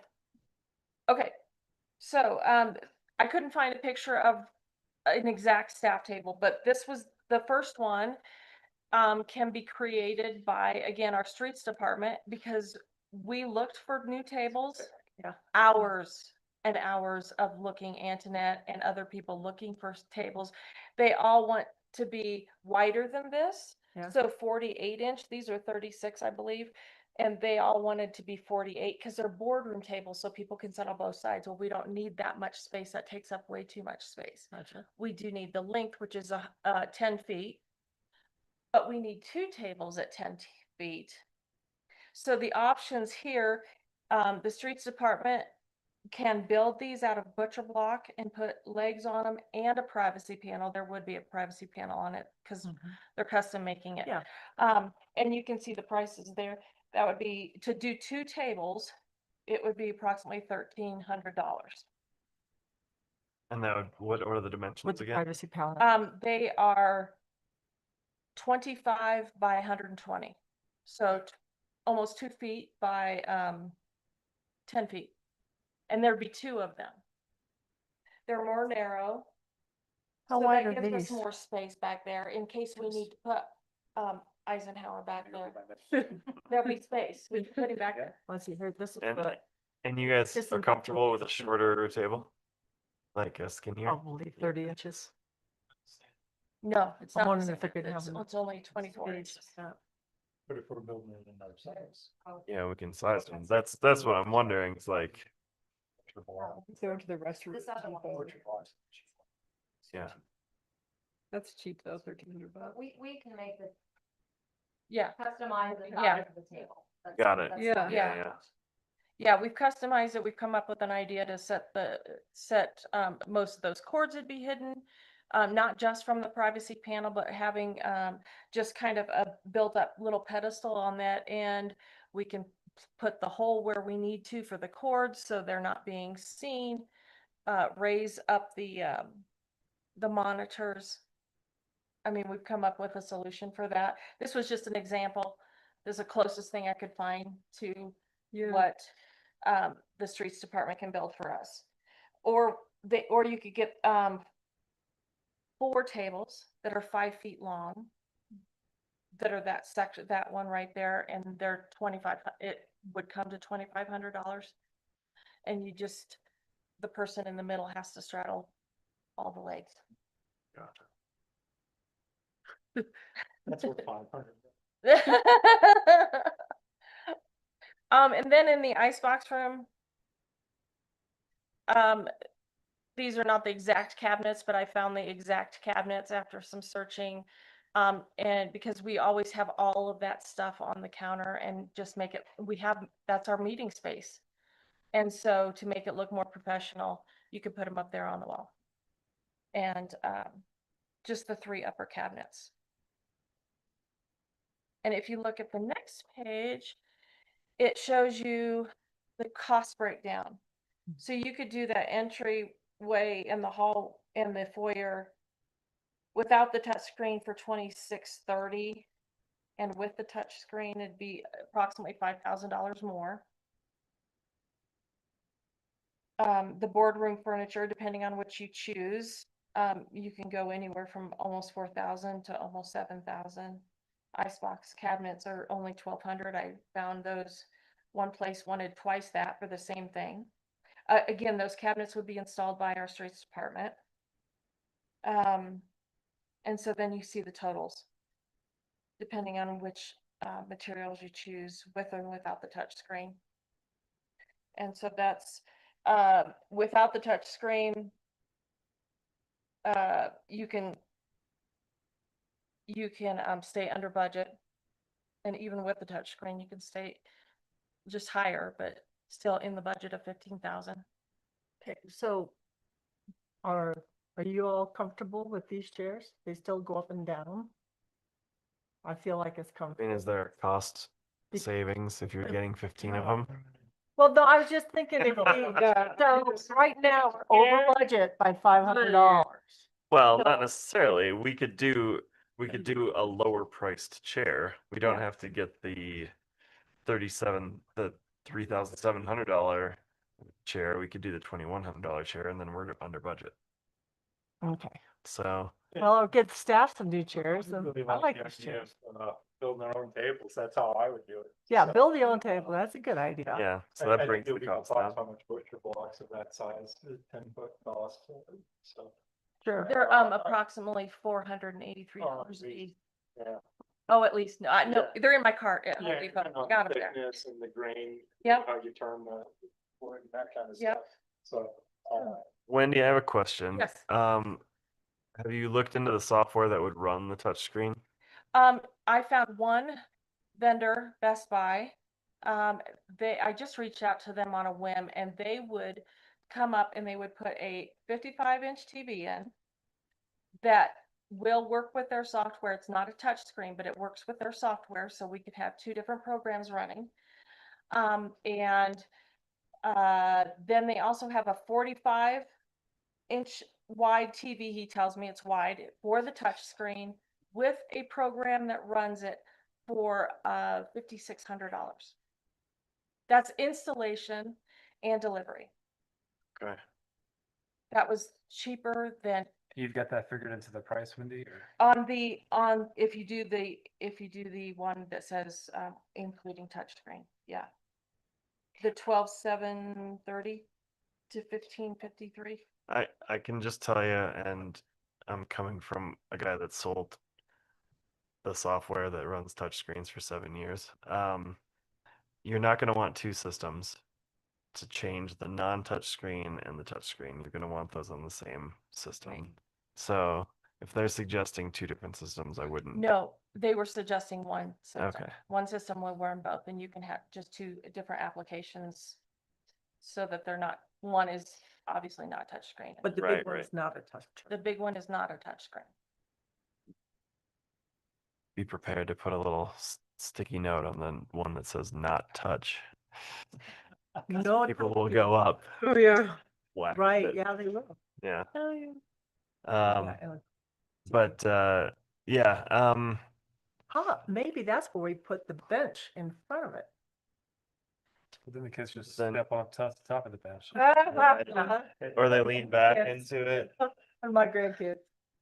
Maybe the reason to not have such a large TV for the display is so that the bench doesn't hit the back of it. hit the Right. TV screen. So True. now it's out of reach for kids. Why not just put a But it's gotta be ADA. like QR code, then they have their own touchscreen on their phone. Oh my goodness. I think when people walk in, especially if they're like Who walks waiting in? for a meeting, it's nice to Oh, be yeah. able to like Yeah. fiddle with something. And then the No last, magazines anymore. So. the last page was just future improvements. So you can see, this is not going too crazy. It's really not touching the carpet in here, which is why we're not touching the paint. Because the carpet and the paint match. And the carpet's not worn out quite yet. Good. My eyes are worn out. But we did get an estimate for the flooring to be refinished just on this, on the lower, the whole lower level of this building. And that was 13,000. That was just one estimate. So that's not even including the upstairs. And there are several places where this flooring, real wood is wearing and it needs to be protected. And so those are obviously some extensive costs coming up in the future.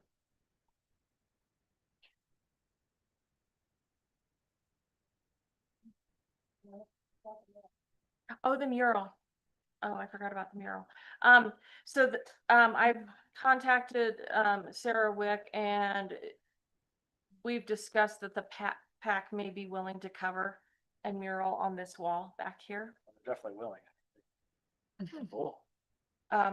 She said, based on some of the other buildings that they've had painted and paid painters to do the artist, it's costs, this size of a wall could cost in approximately $10,000. Okay. So, but she said they may be willing to cover that. Yeah, and I'd say something very simple because it's the background for you guys. So it has to be something really basic and simple, and maybe even just our logo, the Town of Fraser logo. With good writing to the side, because it's the backdrop to the board and our business. It doesn't need to be something really busy and fancy. That's my opinion. I'm sticking to it. All right. So chairs. Mrs. Holden's come back chairs. Some of these chairs are in fine shape, and I just have a really hard time saying, well, we're going to just pitch them and get new ones. But the ones that are not in good shape, they got to go. So if you can, girls, cruise around, check them out, see which one goes, which stays, and then we'll order some new ones and keep the ones that are still usable. Because just throwing them away, I think is not appropriate. Okay. I love those chairs. Silence is agreement. These ones gotta go. You're pointing at what? You're pointing. I mean, I don't love these chairs. I'll be honest. What's that? I don't love these chairs. They It's like like make me sit down for sweaty. 2 hours. Ah, No, they the don't dog breathe. makes you sweaty. They don't breathe at all. Those are the bear's sweating again. Are the prices dependent on getting 15? Is that? No. Okay. No. It's not a volume price. Okay. Okay. But No, I didn't even put sale prices on anything because honestly, I've looked these chairs up 6 times and every time you come up with Oh. different chairs because Yeah. they're sold out of something. So, I just think you Do- guys do stay in I the need to budget, do have whatever you want. You guys are separately here, or- not me. oh, I'm sure that they're more expensive than these. Yeah. Heated massage. Yeah. Yeah, right. Make us all fall asleep. Be like the Yeah. nail salon. Gung, gung, gung, gung. I know these are bulky and kind of a hassle, but they're pretty darn comfortable compared to what these other ones look like. In terms of I somebody was sitting thinking for a that. meeting. Yeah, sitting for 3 hours. Yeah. You know, of course, if we don't want people to stay, we could make the chairs really uncomfortable. Right. Just get Oh. Church pews. Church pews. with dots on the ground. The armrests do help with spacing between the seats too, which is kind of nice. What's that? The armrests do help with spacing between Yeah. chairs as well. Yeah. I'm good with these chairs for a little while longer. Till we make some money. Let's get some. We're gonna take it to your house. No, they're gonna look right there. They're white, kind of. Were they white?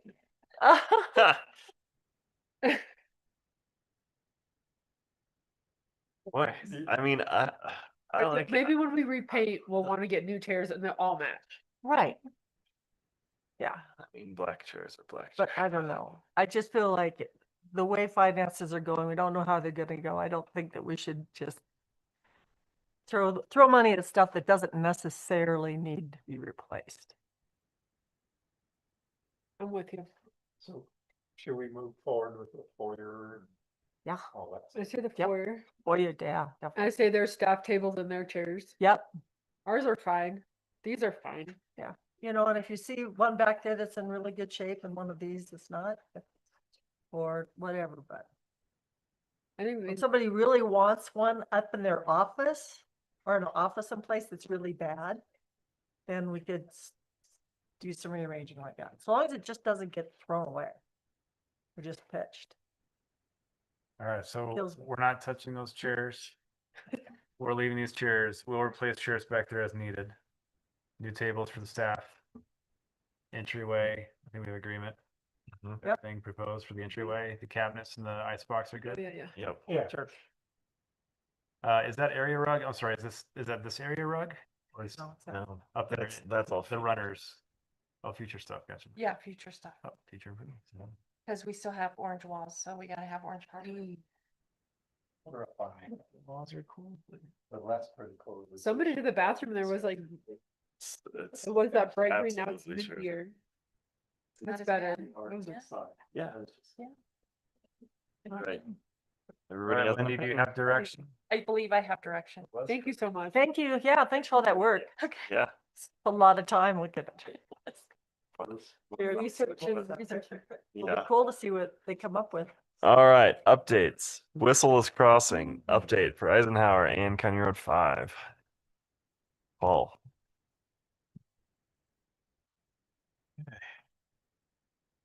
So kind of still where we were last time we talked about it, but the intention is to work with the county to see if they would like to add County Road 5 to the whistleless stop. I know we had a resident come in and ask that question. We don't control it. It's not in our town, so we're reaching out to them. I also have a contact with CDOT now as part of the passenger rail in our multimodal building that is willing to help me through the federal process. And then also our new planner who'll be starting Tuesday has also done this down in can't remember what it's called, Stapleton Central Park. Central Park. He's done that work down there before, so I'll be tapping into him just to get through these last couple of federal regulations. But he says that in his experience, when he did it, the railroads pushed back pretty hard. But once you meet the requirement, that's just getting through all the hoops. So working through those hoops, but we'll be getting on once he gets on board. I'll be working with him and the CDOT representative to get that pushed forward. But with passenger rail coming, he's very much involved with the rail all the time now. So he's willing to help. We had a meeting when we did the walk shed and subsequent meetings, so he's willing to help. So Is that, I'm sorry, I thought you were finished. Go ahead. you're fine. Keep going. I'm done. Okay. County Road 5, is there room to do it there? So they would have to they would have to try to approach it the same way we are doing it, that there hasn't been an accident and they already qualify and don't have to add anything. But they could they have room to add the divider similar to the Winter Park crossing. But I'm not sure the county would want to expend the funds, but trying to bring them on Yeah. whether they want to do it or And not, who's it but bothering over there? they have room to run the divided median to keep the separation, which we don't have. And that's a tough one too, because I We don't remember have years that. ago when a gal, I think she died in the car wreck, was coming off of 40, it was a snowstorm. She turned and ran right in the train. It was running. Of course, and the whistle's not gonna make any difference. Yeah, and I think, they have to do the analysis. I can do the analysis to see if it qualifies. I think it did, but it's just whether or not they want to jump through the hoops. Don't spend your time. Well, I'm going to ask the Well, question Yeah, ask and the question. approach and then because see, if You Dave gotta wants to. think, like, okay, so they didn't whistle here, and then 4 more blocks down, they whistle to go through County Road 5. Yeah. So, like, it's not helping the people of Fraser if they're It still helped me whistling. a lot. I don't have to plug my ears when they hunt down I- there. Yeah. Be right here. You are looking at a lot of high density, full-time resident Right across the way. Good. right there at Sanders. It's amazing. That's true. I lived on Waukegan. Still far away and though. I was in the bedroom on that side of the house and it was as loud as it is down here. Is it? Oh, was it? Okay. It's crazy how it echoes up. Huh. It's The person that's better than- asking lives up the hill. Yeah. Huh, Same okay. experience too. Yeah. I'm Yeah. into modular too. Like, how close is my house to the tracks, Katie? It's like so close. My window's open to it. I'm right there. It's like Yeah. moving, but I still like it. I can't sleep with the windows open. Well, you'll still hear it with passenger trains. So, yeah. Okay. Other updates. With that update, as Paul mentioned, we did extend an offer, and that offer was accepted by Jack Seward. Jack Seward he will be the town planner. He has accepted that position as the town planner for the town of Fraser. And we will be introducing him at our next town board meeting on June 3rd. So he's currently in Silverthorne area, and he works for the Master Community Association down in the Stapleton area, otherwise known as Central Park. So he actually, Central Park. he has a townhouse in Central Park. They have a family townhouse in Silverthorne. He splits his time, but he works it's called MCA. They do all the development for the Green Book.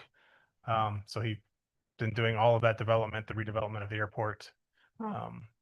So yeah, he has a lot of rich experience. background and Um, and experience, and I think he's gonna do great things here. So looking forward to having him on. He'll be starting Tuesday next week. Perfect. So he'll be commuting? From He will actually, we're working with him to set him up in the cabin that we have here, just on an interim basis. He is actively working with a realtor, and he's actually looking for a townhome opportunity for purchase. So if you know anything, please pass it along, and I'll shoot it to him. So, yeah, that's true. I'll send him something. Okay. Okay. Well, salute Other that. updates? Congratulations. Sarah, do you have anything else to? Yeah, I've got a few quick ones. We forgot to mention last time that we did also receive a grant from OLRT in the amount of $321,566 towards the Fraser paved multi-use path that we have budgeted to do later this year. Wonderful. Yes, we are currently accepting applications for DDA board members, so that is open through June 1st. We'll be bringing that to the Board of Trustees, any applicants that we get. We have 2 seats open, Steve Fitzgerald and Nick Crabb. To be eligible, people must live or own property within the DDA boundaries. Business owners can also apply, but based on our current makeup of the board, it's most likely that they will need to be residents or own property because the majority of the board has to fit that criteria. So if you know anybody that may be interested or may be a good fit, please send them our way. We hope to get some applications in there. There's also a home rule survey out right now. If you may have received a text. We're working with Magellan to do that survey. So they sent text messages out to a certain percentage of registered voters. We have not gotten a great response rate. So we've also made the survey available via a QR code or web link. So you can find that on our website, or Sarah has also posted it on Facebook.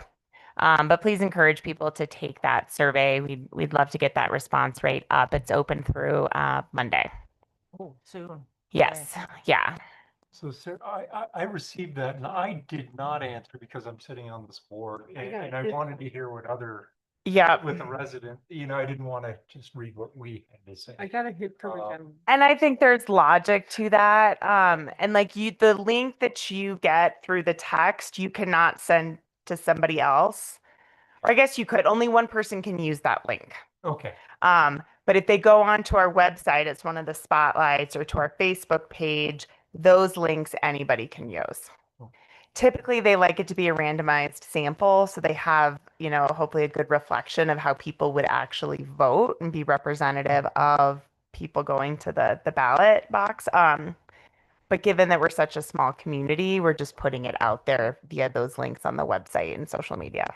So those are the best ones to share with other folks that are, again, people who live within Fraser and are registered to vote to take it. Thank you. Yep. Yeah, we'll be bringing the results of that survey to our June 3rd board meeting to discuss if the board wishes to move forward with the home rule initiative at this time as a ballot initiative for November. Wait 1 second. Who's sending the surveys out? The Magellan or Magellan, yeah. They're sending them out like busy times a day for people. They should be sending them out in the evening when people are scrolling on their phones. They send them out like 2 o'clock in the afternoon when everyone's at work. Yeah, I filled it out at like 2 this afternoon. 12:30, I got one. 2 o'clock. And then you just kind of like spam, and then it's gone. I don't know. They should know that already, though, right? Maybe Yeah, they have some other. they probably have data on. They probably have some data that says do it at 2 o'clock in the afternoon. Right. But that's Maybe weird to people are me. I getting don't know. bored at work and they Do what people are getting paid What's on my to. phone? I don't think it's fits Fraser though. They're all working, I know they're sending one more reminder out. I can ask them if it's possible to send it out in the evening if you think that would be a better time to catch people's attention. Do you have another one? Nope, that's all. Okay. Right. I forgot to mention this a while ago that we haven't had a planning commission meeting in so long, but Joy McCoy stepped down from the planning commission, and she was a mayor appointment, and so I spoke with Amanda Erath, Fraser resident, about joining, and she accepted. So she's going to be on the planning commission. She has a law degree, and she worked for the Bureau of Reclamation for 15 years. Great. Yeah, she's been up here quite a while. So Who will do her orientation? so Someone that can do an orientation. So I've been talking to Alan about that. I don't know if you had anything you want to add to that. But just talking to Alan about that, just to try to coordinate at least with, I think, Andy Miller could be good too. We do have some of the trainings with the town board when we have new board seats that are filled. Some of that I think is applicable to that person, but just I was working with Alan last week on this just to provide some general overviews of the comprehensive plan that was just adopted, the downtown strategic plan, and then just general orientation to our major development areas, Rendezvous, Grand Park, downtown Fraser, the out of town service agreement, and just providing some good, thoughtful overview from a planning perspective for existing and future land use here in Fraser. right. So Alan sent an email to me and to Andy talking about doing some sort of orientation with Amanda. Wonderful. I brought up the fact that if there's 3 of us, then we have to have a public meeting, and so I cut myself out of that. So Andy is likely going to do that. They'll be meeting next Wednesday, Andy and Alan and Amanda. So they Great. get scheduled. Perfect. Wonderful. What's her last name again? Erath, Erath. Great. Good work. You'll recognize her. Okay. That's great. Thank you. She's been outspoken a couple times, so it's good. Okay. Yeah. I don't think I have any other updates. Anybody else? Cool. I moved to adjourn. Oh, got an executive session. Oh, Second another one? Yeah, this should be quicker. Oh, Be quick. Sorry to be a downer. We got to remember that sculptures and furniture are long topics for this board. I know everything like fun. That's all the fun stuff. Yeah. All right. So I move to enter into an executive session for discussion of personal matter under CRS section 24-6-402, parentheses 4, parentheses F, parentheses 5. No, Maybe L. no. All right, and not involving any specific employees who have requested discussion of the matter in open session regarding interim town manager to include town manager Michael Brack. Second, Any further discussion? All in favor? I Any opposed? Okay. Okay.